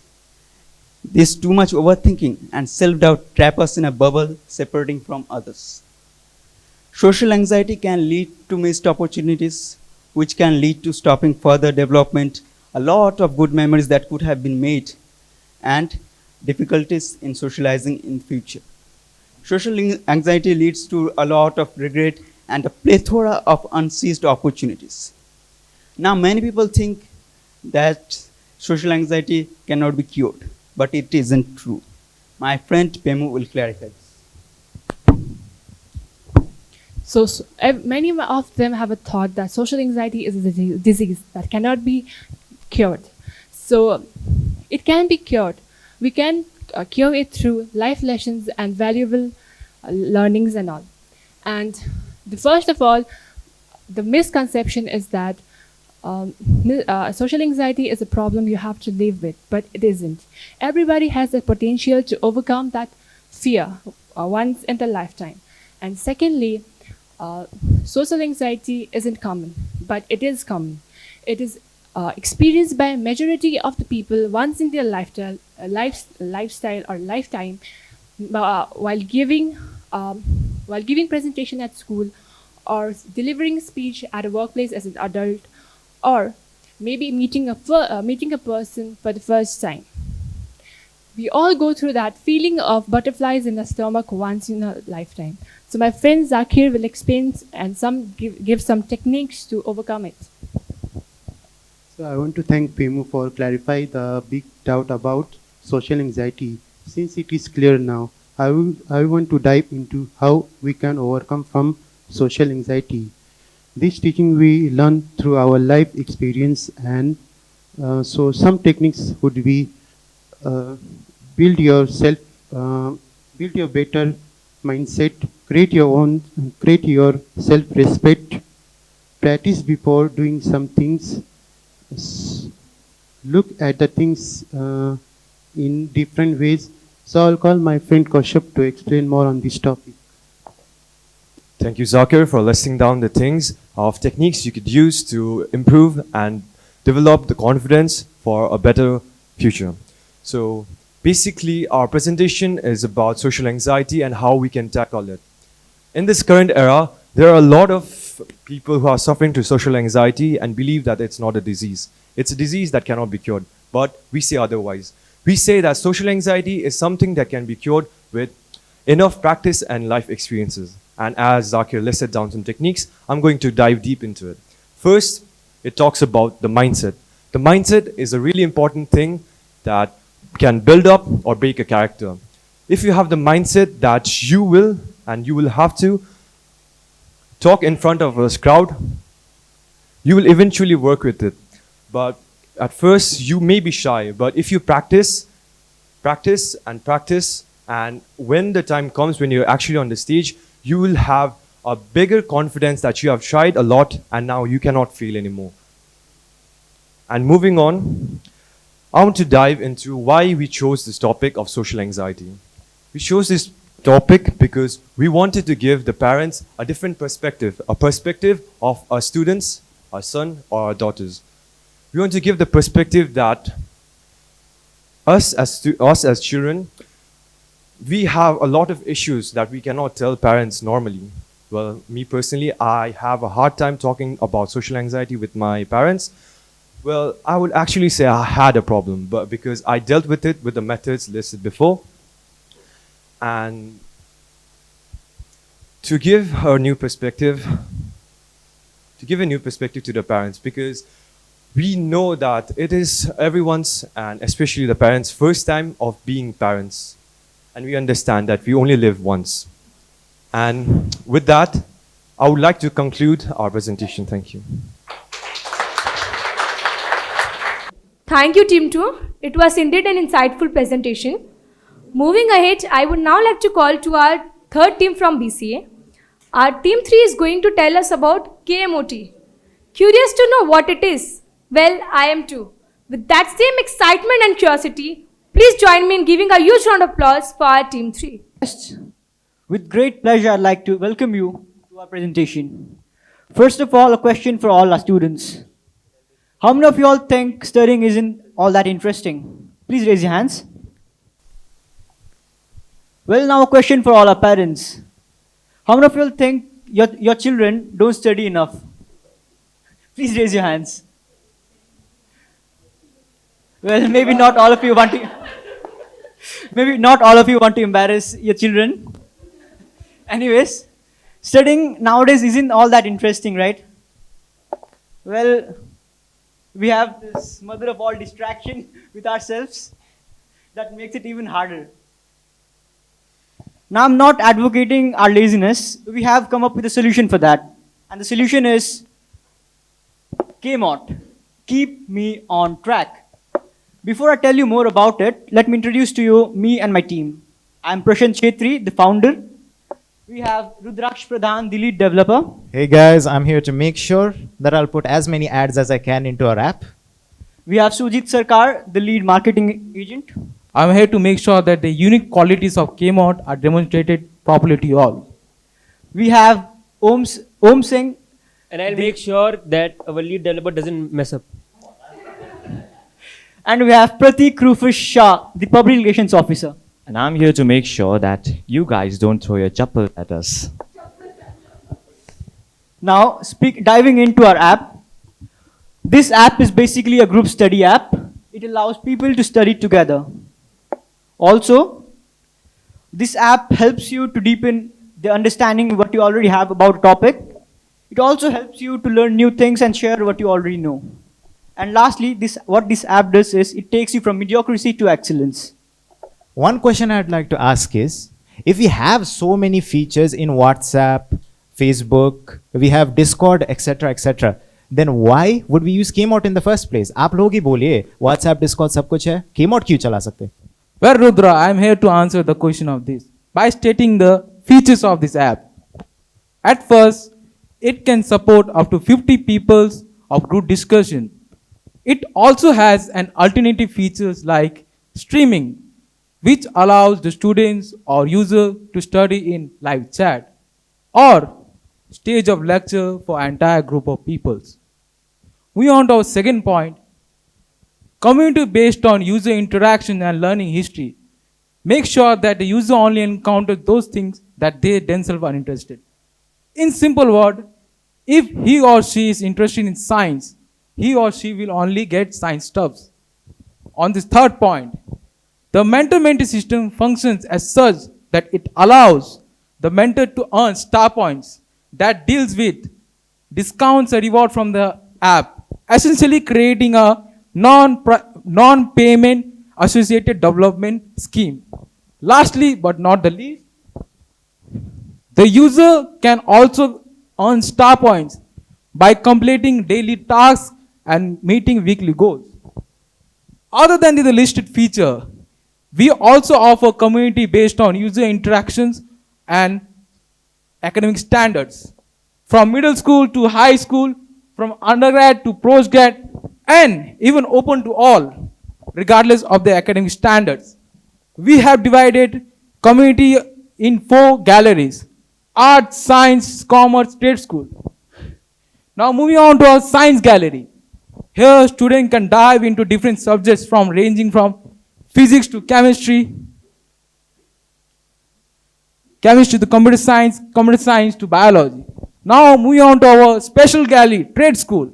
Here the user can learn and skill themselves in a deeper info niche subjects like HVAC, culinary arts, health and wellness, and also carpentry. Thank you. Well, that was a great talk about how the features work, Subhajit. Well, I'm pretty sure audience bore ho gaye, Kmart ye, Kmart kya, sun ke. Let me bore you a little bit more. Let's talk about one question that's been lingering in your mind since the beginning. Laser pointer, please, sir. Thank you, Founder Ji. What is so great about group studying anyway? Well, let me show you. We have made an entire list, a compilation of benefits of studying alone versus the benefits of studying in a group. The first benefit of studying alone is that you have fewer deviations. While in a group setting, you have a very good chance of the group setting turning into a group hangout instead of a study session. The second point, we have the ability to study in our preferred environment. While studying alone, you can study anywhere you want. You can study at home, you can study in a library, cafe, anywhere. While studying alone, you also have a flexible schedule. A flexible schedule, that means it allows you to study whenever you want. In the morning, at night. Personally, I like to study at 3 a.m. Unlike Prashan, who likes to study at 6 a.m. in the morning. I cannot get up like an early bird like you. The fourth point, we have self-discipline. Studying alone allows you to work on your focus. It allows you to work on yourself and build up your self-discipline as well. Lastly, it allows you to explore new concepts. Exploring new concepts is usually something that is done while studying alone. This is something that is usually hampered in a group setting. Well, Let's talk about the benefits of group studying as well. Why not? Studying in a group has many benefits as well. First off, studying in a group tests comprehension. It tells you what you lack. It tells you where your doubts are. Secondly, clarification. It tells you what your doubts are and how you can clear it. Third, motivation. I'm pretty sure a lot of people here go to the gym. Hands raise your hands, whoever goes to the gym. There are a lot of people. Dad, raise a hand, you go to the gym. Okay. I'm pretty sure that everybody over here has a gym partner. Of course, you need a gym partner to go to the gym. Because then, while working out alone, you only work out for 1 hour or so. But when you work out with a gym partner, you work out for at least 2 hours, because I have personal experience with this, right? Zak is shaking his head. Lastly, we have forming communities. As a social animal, humans being a social animal, we would not have survived the last few eons if it wasn't for our ability to build societies and communities. Therefore, forming communities is a natural benefit. And last but not the least, we have deeper understanding of concepts. Well, we already have testing comprehension, clarification, and motivation. Why will it not lead to deeper understanding of whatever topic you are pursuing? Moving on. Thank you so much, Rudraksh. And now, adding to Rudraksh's point, thank you so much. I would like to present before you the proven perks of group studying.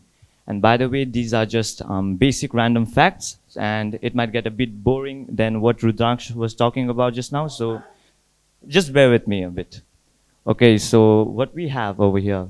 Okay, so first off, we have an article about study groups from the Learning Center, University of North Carolina.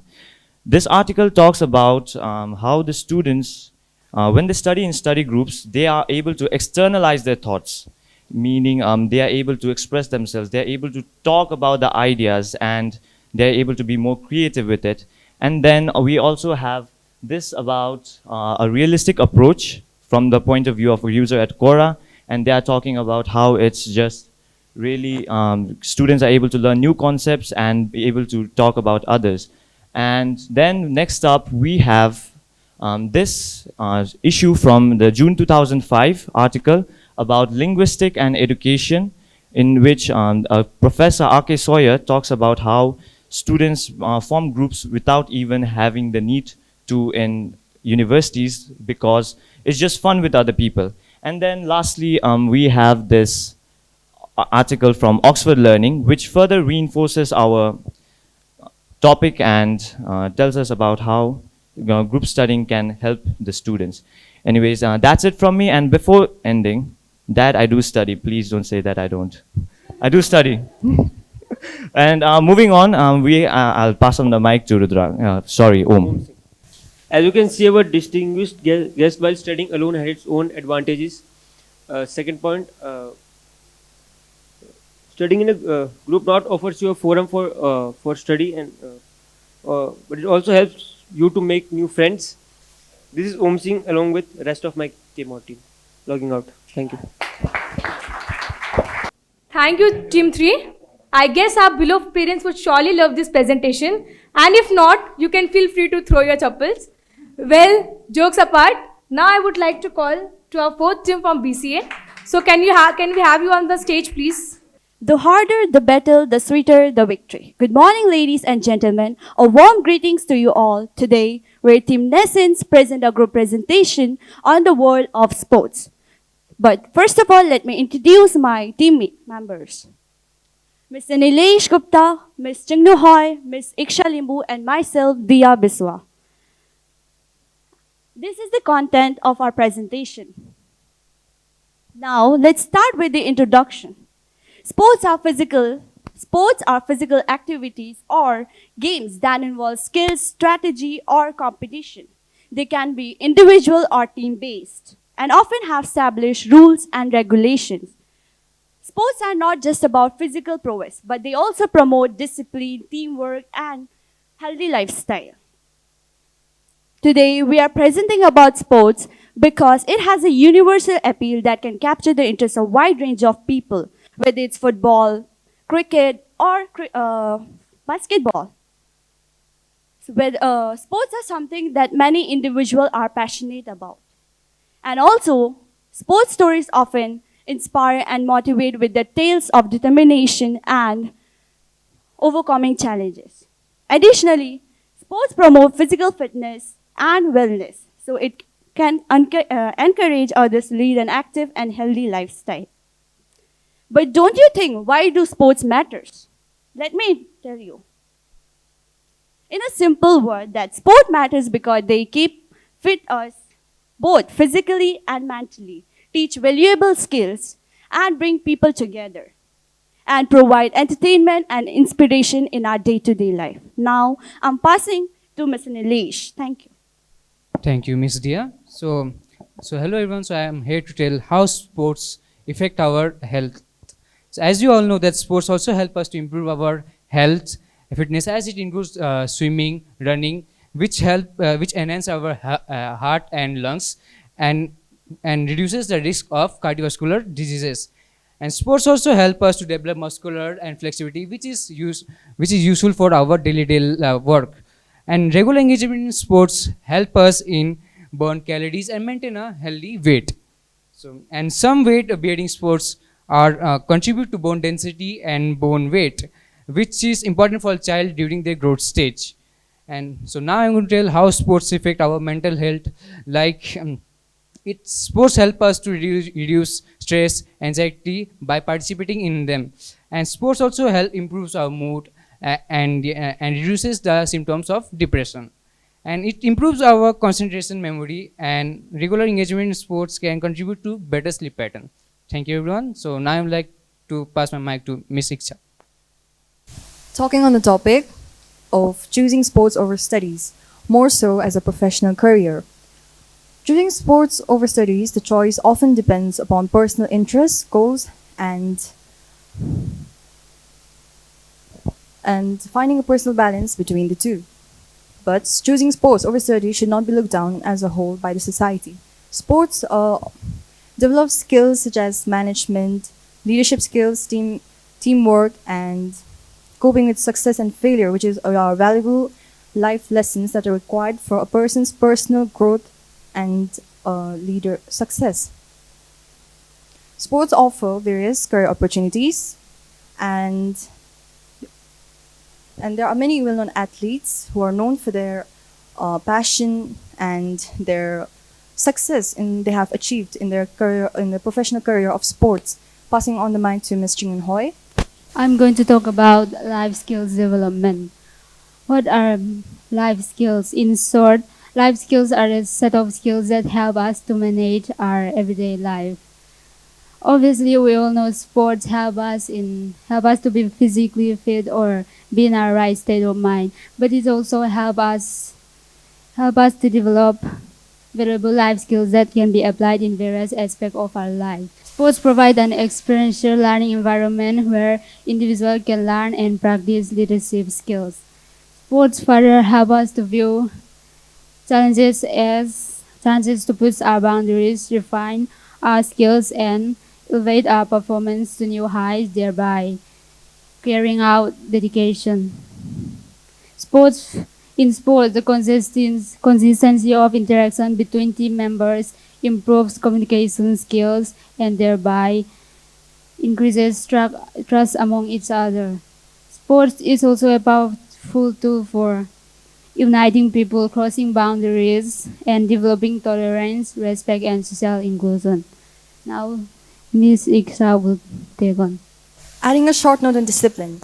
Discipline is a very important aspect of sports. It is a key factor in achieving consistent high-level performance and long-term success. It's a key factor in achieving success in life. And concluding our presentation, I would like to say that through our presentation we have highlighted the importance of sports and the values that we have learned from them. Sports are not only for fun, that how we see it as a fun time and a means of entertainment, but also they develop very valuable life skills that we learn and which are also very used in our careers. And the life lessons learned by sports are not only limited to the boundaries of the playing field, but also they help us in creating a foundation for a more healthier, balanced, and a fulfilling life. And Through this, we conclude our presentation on the importance of sports. Thank you. Thank you, Team 4, for telling us some adventurous fact about athlete. Moving forward, I would now like to call to our Team 5 from BCA. Can we have you on the stage, please? So, good afternoon, my respected teachers and parents. I am Ankan Roy, and today I am here along with my team. Meet Mr. Kunal Rai, Ashish Shah, Karan Parekh, and Kunal Roy. So, being BCA student, let us talk something technical. We all use smartphones, right? So, there are many apps and websites. But do you know that how a developer develop the websites? So, today we are here to talk about web development. So before going to web development, let us know what is a website. So a website is a linked chain group of web pages that are linked together, and it is specified by a domain name. So domain name is basically like the keywords. Like we search like www.instagram.com. Then while clicking on that link, a whole user of Instagram comes out. Like for watching reels, videos, photos, and especially girls use for stockings. Yeah, so now what is an web development? So web development, in common word, it is like the development of the websites, like creating and maintaining of it. So there are few components are there. So that are front-end development, back-end development, full-stack development, web design, testing and debugging, and deployment and maintenance. So these are the main components that a developer used to develop a website. So now Kunal Rai will be demonstrating this. Hello everyone, and I'll be speaking on the topic of front-end development, and it's only going to get more technical from here on. So what is front-end development? So front-end development includes the visuals and the interactive features that what the user can see on a website, and it includes languages like HTML, CSS, and JavaScript. So here is an example on the front end, which includes the text and the interactive emojis and all, and videos. So this is the front end, and next is the back end development. So what is back end development? Back end development includes back end development plays emphasis on the what's on the behind the scenes, and it includes like server-side programming, databases, and the managing of the website servers. So the common back-end development languages includes Python, PHP, and many more. So here's an example on how your data is stored, and the next topics will be explained by Ashish. Thank you, Kunal Rai. So everyone, I'm sure you are all aware that every application you use in day-to-day life contains something called front-end, that is user interface, and back-end, which is software, and which allows us to access data. Finally, we have database which help us to store data. And now joining this together, joining all these three together form something called full stack development. So now I would like to talk about web designing. What is web designing? Apart from programming aspects of website, there is a crucial part of creating website. It is also known as web designing. So it includes user interface, creating user interface, and designs and layout. Here are some examples from where you can create your own website designs that are Adobe XD, Sketch, and Figma. So I would like to pass the mic to Puran Karki for further topics. So hello everyone. So as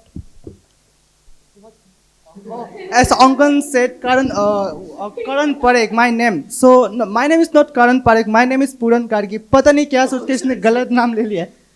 So now and further, I'm going to talk about what is testing and debugging. Basically, while publishing a website, there's a process done called testing and debugging. So अब सब लोगों को एक example की तरह मैं एक बता रहा हूँ कि लाइक जब भी एक मार्केट पर एक गाड़ी लॉन्च होने जाते हैं या फिर बाइक लॉन्च होने जाते हैं, सो वो मार्केट पर आने से पहले उसका क्या हुआ जाते हैं? Obviously testing, right? सो टेस्टिंग क्यों होता है? ताकि वो गाड़ी कितना सेफ्टी है, आप लोगों को लाइक इन फ्यूचर कुछ एक्सीडेंट हो तो उन लोगों को कैसे बचाया जाए, ये सब टेस्ट करने के लिए उन लोगों को पहले टेस्टिंग किया जाता है, उसके बाद ही उसे मार्केट पर लॉन्च किया जाता है. So the same process done in website. So website जब भी कुछ पब्लिश होने जाता है, सो पब्लिश होने से पहले उसे टेस्टिंग किया जाता है कि क्या ये वेबसाइट सिक्योर है, क्या ये वेबसाइट से कुछ डेटा वेटा लीक तो नहीं होने वाला है. सो that is called testing. And talking about the debugging, so fixing the errors issues on a website is called debugging. So now talking about what is deployment and maintenance. So deployment, developing a website in a server is called deployment. And maintenance, so how many of you all use Instagram, WhatsApp? So do you all update your Instagram or WhatsApp? So what are the changes on update?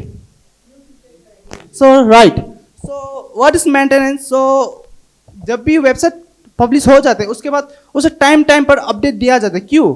ताकि नया features add कर सके, नया looks add कर सके और app एकदम फ्लूली रन हो. So that is maintenance. So now I am going to pass the mic to Kunal Roy. Thank you, Pooran. So I hope you all have the basic idea of what web development is. Let me brief you again. Web development is the process of creating and maintaining websites. It furthermore includes front-end development, which is the designing the user interface, and then comes the back-end development, which is the database management, which includes your data storage and manipulation things. And so after all this, the technical thing, there comes the crucial part, which is testing, debugging, deployment, maintenance for a smooth working of a website. So apart from the being in the technical field, we BCA students also need to be creative, innovative, and that. So after, I would like to showcase an example of that. So here we have made our self-made website, which is based on the movie The Suicide Squad from the DC universe. Here, whether it's the text, image, or the video included in here, all comes under the front-end development. Since this is just a concept, there is no back-end development for it. And here's a glimpse of the trailer. Thank you, Team 5. It was indeed an insightful presentation. With this, I am Sneha Goyal, your co-host for the day signs off. And I would now like to pass on my mic to the last but not the least host for the day, Ms. Sanshika Paul. Over to you. Good afternoon, everyone. Well, I hope our proud parents are really enjoying the presentation, because our students have really put a lot of hard work and effort, and their slides are the biggest proof. Well, let's continue with the presentation. Now we have Team 6 from the department BCA. So ladies and gentlemen, please give a warm round of applause for Team 6. Greetings everyone, I'm Deepak Chetri and I'm here with my team, and we are going to talk about the impacts of 5G in our environment. But before we start, let me introduce to my group members. First, we have Sisha Paul. She will let us know what is 5G and how it works. Afterwards, we have Ayan Sunwa. He will let us know the impacts of 5G in our environment. Followed by Karan Chetri. He will let us know how we can prevent the harmful damages which 5G do in our environment. And lastly, we have Madhumita Bhomik. She will conclude our discussion, what we are going to do now. And that's all, and we hope you'll have a wonderful time. Good morning, everyone. Dear parents, esteemed teachers, and respected guests. So, we would like to, I am Shisha Paul, and I would like to welcome you all to our presentation for first impressions. So, as you all can see, our topic for today's discussion is 5G technology. And I would like to introduce you all to this amazing thing by saying that this is the 5th generation of mobile networks, a new global wireless standard after 1G, 2G, 3G, and 4G networks. It's a catalyst for our new generation, as it is not just a network, but also a catalyst for innovation and progress. It is created in such a way that it can connect virtually everyone and everything together, including machines, objects, and devices. Now, I would like to hand over the mic to Ayan Sunwar, who will be telling us about the impacts of this. Hello, ladies and gentlemen. I am Ayan, and today I'm going to talk about how 5G technology has impact on our environment.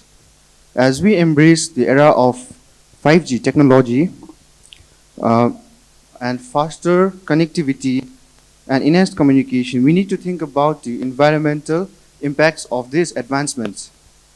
Firstly, the increased number of small cell towers and the demand for high-speed connectivity contribute to higher overall energy requirements compared to the previous generations of wireless technology. This energy demand not only affects the utility bills but also has direct implications for our carbon footprint. We must prioritize eco-friendly solutions as we advance technologically.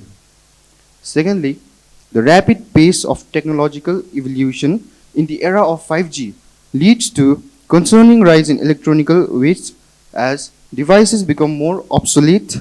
The disposal of outdated equipments become a growing environmental challenge. Moreover, there are ongoing debates and studies examining the potential impact of 5G radiations on wildlife. The deployment of additional antennas and the higher frequency spectrum used in 5G networks raise concerns about potential effects on the ecosystem and our wildlife. Hello everyone, good afternoon to everyone, ladies and gentlemen, honorable guests, respected teachers and my mates. I like to say that how many of you like 5G? Do you like? Okay. So, I'm Karan Chetri and today I'm going to talk about how to prevent the negative impacts of 5G. Understanding its impact on our digital future is crucial. As the world becomes more connected day by day, it is essential to safeguard against potential risks, and I will explore the measures to prevent them. First and foremost, our environment is affected. It is because of the improper deployment of e-waste. To prevent this, we need to use innovative materials and reusable materials such as graphene and metamaterials. And graphene is a material that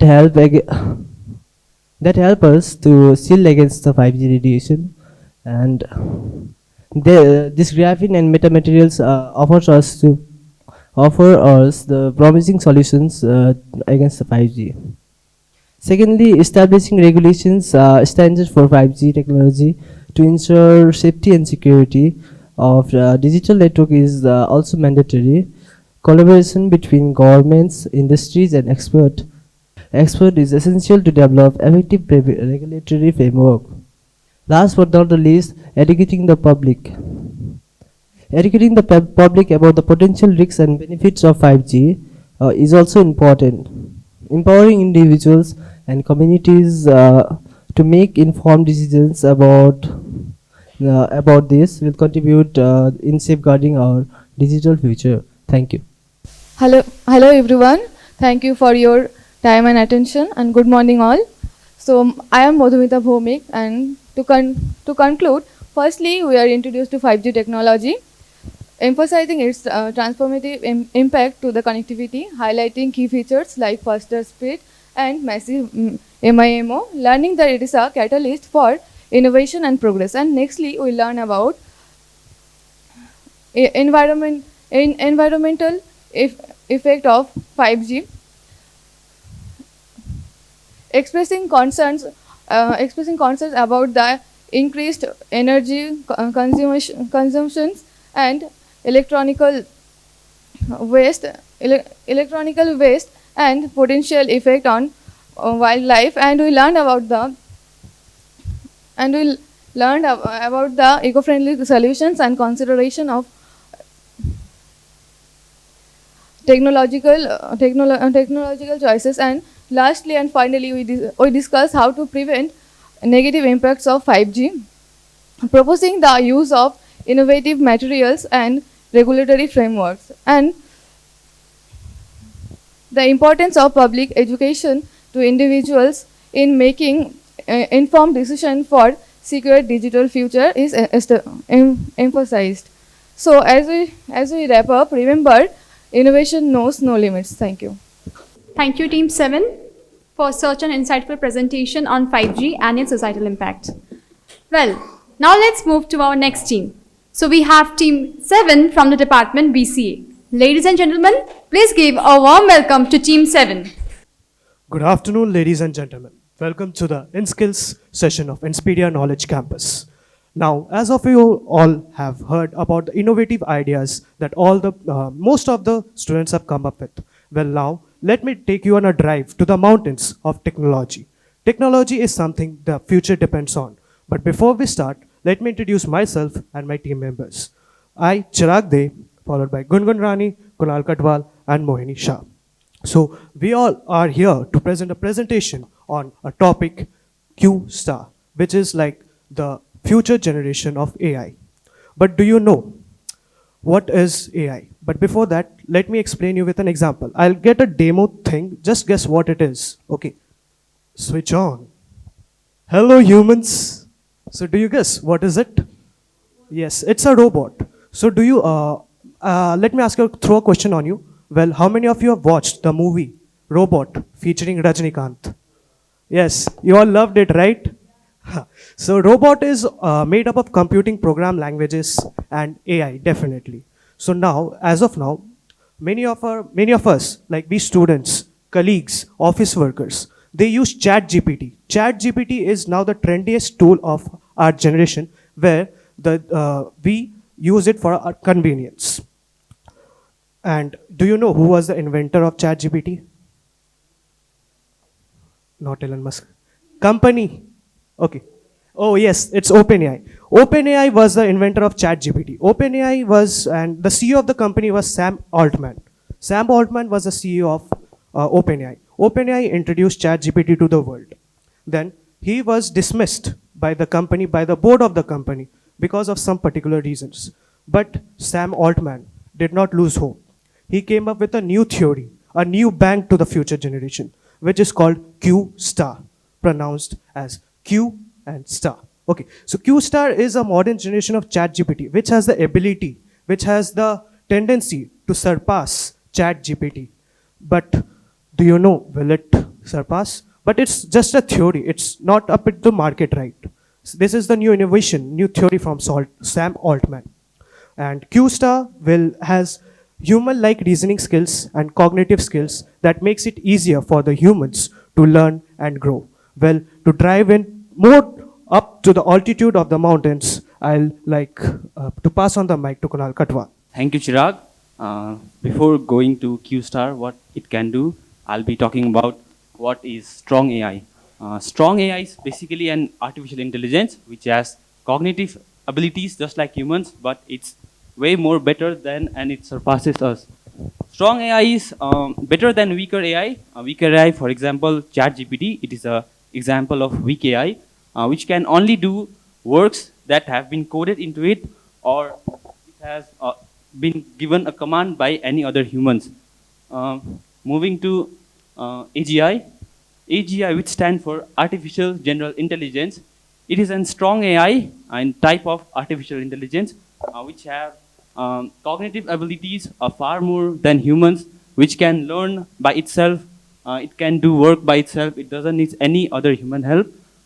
AGI empowers AI systems to showcase its independent problem-solving skills, creative thinking. AGI helps various domains, like various different type of domains. It will help to do works very faster and quicker due to its very versatility and adaptability skills. What are the aim of Q star? First is language understanding. Language understanding basically means the way we communicate to others. Q star will be able to know what we are using, how we are communicating with others, what are the emotion we are using while communicating with others in different situations. And next is visual reasoning. Visual reasoning is it will be able to take from environment, you will be able to take inputs, and it will be able to create new things like similar to the environment which it has been in. Q star is self-aware and it has exceptional problem-solving skills. and it could revolutionize the medical industries by doing research on various medicines, coming up with new medicines which could help us in future by studying its complex atomic structures, etc. Thank you. Now I'd like to give a mic to Mohan. I would like to explain the limitation of the Q star. He cannot create life from nothing. Although he can manipulate things and create illusion, he is bound to rule and regulation. Although he wants to ignore rule and regulation of the universe, but also he is bound to rule and regulation. He cannot bring death to the life, even he wanted to. He cannot timetable. Q star has ability to table the time, but he cannot change the past or the future. It will be against the world. Now our next topic is Q star AI challenge. Explainability. Understand how Q star make decision to prevent harm or bias. Next point, safety. Q star development is safe for both human and the environment. Last point is ethic. Establishment of ethic development is for both humans and the users. Thank you. So now, let's talk about the differences between ChatGPT and Q star. So, and how the Q star is better than ChatGPT. So, ChatGPT focused on specific and limited tasks, whereas Q star is autonomous, goal-directive, and highly adaptive. Q star has no self-awareness, whereas ChatGPT does not rely on the human activities. ChatGPT correlates questions and problems to a specific data set to accomplish a task, whereas Q star has the ability to generalize, apply the knowledge, and plan for the future. However, the ability to do maths where there is only one right answer, AI implies to have the greater reasoning in that field. So now I would like to give the conclusion. Q star is an ongoing project by OpenAI. The company is responsible for the invention of ChatGPT. It is being considered as one of the most strong AI till date, which will dominate the human work in major fields. So the AGI, which is also known as artificial general intelligence, is the backbone of this ongoing project. The thing that differentiates AGI and AI is that AGI excels in natural reasoning, planning, understanding languages, and it learns from experiences. The AI chatbots that we use these days, like ChatGPT, Bard, etc., are considered as weak AI, unlike Q star, which is a strong AI. So now, at last, I want to say, if people think that ChatGPT is too advanced for this generation, then you are wrong. You're not at all even a bit ready for Q star. So that's all from our side. I hope you guys like it. Thank you. Now it's time to call our next team. So we have team 8 from the department BCA. Please give a warm welcome to our team 8. And you know it, clap your hands. Oh, seems like everyone is paying attention. Then it's good, because we are here to make your concentration level even higher. How we will do it, why we will do it, who even are we? Take your all WH questions to yourself, because we will answer it. You don't even have to ask. So let's get started. So, in today's modern world, every one of us is trapped in an invisible net, which in the modern Gen Z code is also known as the matrix.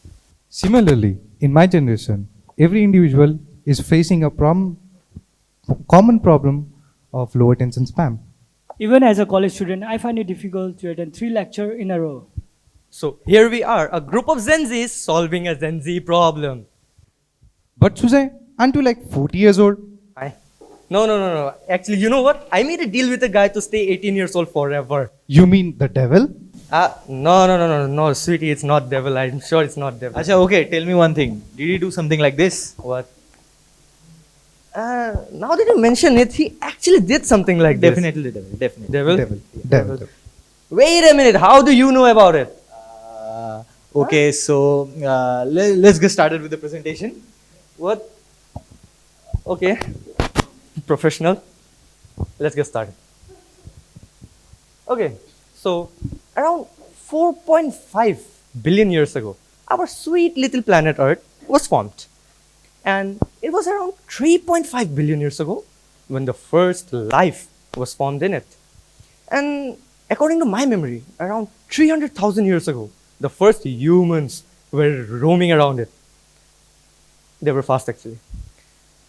And so today, I would like to take a moment to reflect the incredible journey of humanity centuries after emerging in the planet. We were blessed with a remarkable gift. You know what that was? Consciousness. Bravo, BCA, you have already seen my presentation. Alongside consciousness, something truly special and problematic came as well. That was emotions. It was the very thing that's responsible for the developed society that we live in today. But it came with its own set of problems. With emotion, we came up with a sense of power, ego, and you know what? We also have very great things as well, like the sense of happiness and love. So we can say that we humans have came a long way. And to this date, we are so entangled in our emotions, daily life. And because of that, we were so confused and not able to concentrate in our own activities. So acknowledging the transformative power of emotions, we as a group of individuals have embarked on a mission to assist you in this journey. To not only help developing yourself, but also increasing your concentration and mindfulness. So who we are? We are the Mind Insight. Hello everyone. We are the passionate minds behind Mind Insight, a groundbreaking app designed to elevate your concentration and enhance productivity. As a student of Inspiria, we all share a common goal to empower individuals and to unlock their full potential by fostering better focus and mental clarity. In the bustling corridors of Inspiria, 4 dynamic individuals came together with a shared vision to make a positive impact on the life of those struggling with distraction and lack of concentration. Inspired by our own academic challenges, we recognize the need for a solution that goes beyond traditional study method. So now, moving forward, introducing you to our squad. We have, first of all, Mr. Sujoy Chandradas as the visionary of our group. Then the UX architect of our group, Mr. Rohan Magar. Then you have yours truly, Mr. Shorashish Roy, as the ingenious mind of the group. And last but not the least, we have Mr. Raj Mandal as the content maestro of our group. So moving forward. So yeah, our mission. So at Mind Insight, our mission is very clear. We are here not just to create an app to increase the concentration building of individual, but also nurtures a positive mindset. We think that everyone should have the opportunity to reach their goals without any distractions. Okay, mission and all, but why would you truly use Mind Insight? You know, in Mind Insight, we follow a very sassy concept.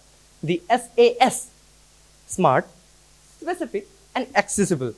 Smart, specific because we at Mind Insight know that every person in this world is different. They have their own set of problems and need a very specific solution for it. Accessible, when I say it, it's truly accessible. Ladies and gentlemen, you would be surprised to know that it can be accessed by any person who is above 4 years of age. And smart, don't be deceived by that smartphone picture over there. No doubt it's smart in that sense that you can access it from any device, but it's smart because it can evaluate you as a person, identify your problem, and can give you a perfect solution for it. Then let's see how we actually deal with it and apply this all specifications in our website. So for that, let me call you the ingenious mind, Mr. Sorashish. Sorashish, please. Thank you, Sujoy. Now moving forward to our website. So now this is the basic interface of our website. So now, like every other website, you gotta log in first. So can you please log in, Mr. Rohan? Yeah. So now you just have to fill your credentials like every other website. So yeah, after you fill your credentials, you gotta log in. Now this is the basic interface of our website. You get a take a test button, so you can take a test for moving forward. Yeah, so can you please scroll down? So yeah, this is the basic interface. And the services we offer. We are providing 1 month free trial to everybody who signs up in the next 6 months. We are providing special student discounts, flat 15% of anybody who uses their student ID to log in. Now, the strategic insight and innovation. Yeah, so as you guys saw at the very first page of our website, there was a take a test button. So after you take a test, there will be the results. So as you guys can see that the person who took the test has 65% rates of ADHD. So we got to treat the person. We will provide, we will assign daily tasks, a proper diet and fun activity, so that the person increases the concentration building of the person. So what sets Mind Insight apart is not just its functionality, but the passion and dedication poured into its development. We as a student understand that how difficult it is to develop personal life, academics and self-improvement, and how to balance it. So Mind Insight is not just an app. It's the manifestation of our commitment to fostering a community of focused and empowered individuals. So yeah, we invite you all to join us in this exciting journey for better concentration and a better well-being. Thank you. And once again, Mind Insight is not just an app. It's a movement towards better, focused, and a powerful youth future. Now I think we have all heard the quote, health is wealth, right? And Team 9 have something related, and Team 9 have a topic related to it. So ladies and gentlemen, please give a warm welcome to Team 9 from the department BCA. Good morning, good afternoon everyone, and welcome to our presentation. First of all, thanks for coming here today. Although most of the seats are empty, but it's okay. I am Urmi Basu, and here are my teammates, Ms. Sakshi Gupta, Ms. Ekadashi Talukdar, Ms. Saim Salam, and Ms. Bhagnishi Chetri. The topic that we have chosen for our presentation is the public healthcare challenges of India in 2023. So, before starting with the presentation, I would like to ask you all a few questions. Number one, how many of you search for instant remedies on the internet for diseases before visiting the doctor? Okay. Inquisitive minds but need awareness. So, second question is that how many of you get a full body health checkup at least once in a year? One. Needs awareness very much. So, our presentation is designed to act as a springboard for discussion on this topic to bring into your awareness the major issues and to raise awareness. So, this is how our presentation is structured. Introduction followed by the contents and the conclusion. Coming to my topic, the three major challenges of the healthcare system of India, awareness or the lack of it. In 2 studies, it was found that only 1/3 of antenatal mothers knew correctly about the breastfeeding techniques.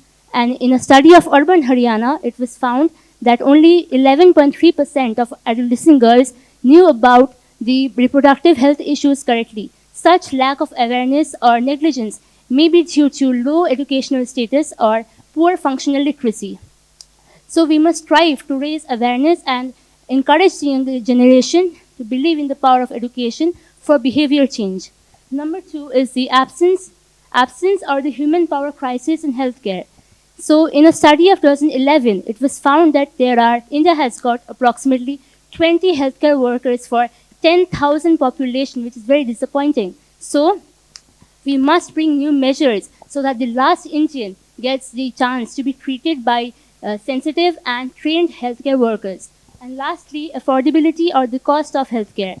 The private sector is dominant over the public sector because people can't really rely on them and think of them as of low quality. And this can be a preconceived notion which is maybe right or wrong, but only can be changed by government initiatives. Governed by the nationally, the government can bring new measures and scale up the expenditure so that the infrastructure gets a boost, especially in rural areas. So these are the 3 major challenges which we must recognize and work upon, because the fight against ill health is the fight against everything that is harmful for humanity. Now, I would like to hand over the mic to Sakshi Gupta. Thank you, Urmi. Okay, my topic is about the mental health. Mental health has been constantly increasing in our India, particularly among the students. The students are, because of this, the students are facing a lot of problems, and by this, the drugs and alcohols are taking the way of it. The governments and the schools are trying to take the actions among the students. Okay, my another topic is about the malnutrition. The World Food Program Director said that the malnutrition is one of the combination with the infective disease such as malaria, diarrhea, and ARI affecting the children's. Health Survey 4, which was there in the year 2015 and 16, the data showing that 35.7% of the children below the 5 years are underweight and 38.4% are stunted, and the Health Survey 5, which was conducted in 22 states and union territories. Thank you. My topic is on sexual and reproductive health. Sexual and reproductive health is critical to people's health, well-being and economic development. Government have committed to invest in the SRHR through international accords. Underprivileged women, especially from the developing countries, are affected by unintended pregnancies which lead to maternal death and disability. And sexual transmitted infections such as HIV and many other problems related to reproductive health. Sexual and reproductive health is a state of physical, economical, and social well-being. India has a numerous of health-related concerns which need to be improved. About 78 or 15 million abortions take place outside the medical facilities. To improve one's sexual and reproductive health, we must have access to accurate information and the safe and effective use of contraceptive method. They must be informed and empowered to protect themselves from STLs. Thank you. Now I would like to pass the mic to Ekarish. Thank you, Sain. So my topic is air pollution and climate change. Air pollution has emerged as one of India's gravest social and internal problems in recent years. At the same time, the country is experiment signs of warming climate with potentially devastating effect in the long term. Energy related fuel combustion is at the heart of both crises. It is a main source of three major air pollution: NOx, SO2, and PM 2.5, and the largest contributor to India's CO2 emissions in many locations. Concentration of particulate matter persistently exceed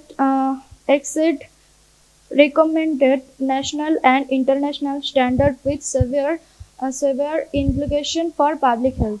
Thank you, Ekadasi. So now let's talk about my topic, which is cancer and diabetes. Cancer and diabetes are highly prevalent among Indian population and are part of the top 4 non-communicable diseases responsible for mortality and morbidity. Their number is so high that they pose a unique burden to the socio-economic growth of the country. In recent years, there has been an increase in the number of studies examining the role of diabetes in oral cancer, reporting the coexistence of diabetes and cancer. There also has a growing evidence of a higher risk for developing cancer among individuals with diabetes, including pancreatic, liver, colorectal, breast cancer, and consequently diabetic oncopathy is emerging as one of the most complications of diabetes. Do you all know that diabetes may lead to the developing of cancer through oxidative damage, leading to the accumulation of DNA mutation, which further this predisposes as viral infection. You will all be surprised to know that the number of cases of cancer in India for the year 2022 was found to be 14,61,427. In India, 1 in 9 people is likely to develop cancer in his or her lifetime. The prevalence of diabetes in India stands at 11.4%, while 35.5% of Indians suffers from hypertension. Additionally, abdominal obesity stands at the 40% across the population, while female abdominal obesity stands at 50%. Now, I would like to conclude our presentation by saying that identifying major healthcare challenges is important to achieve sustainable health. Greater prioritization, funding, collaboration, and cooperation is essential to achieve the 2030 universal healthcare targets. Global initiatives should take before these challenges become the public health emergencies. Thank you.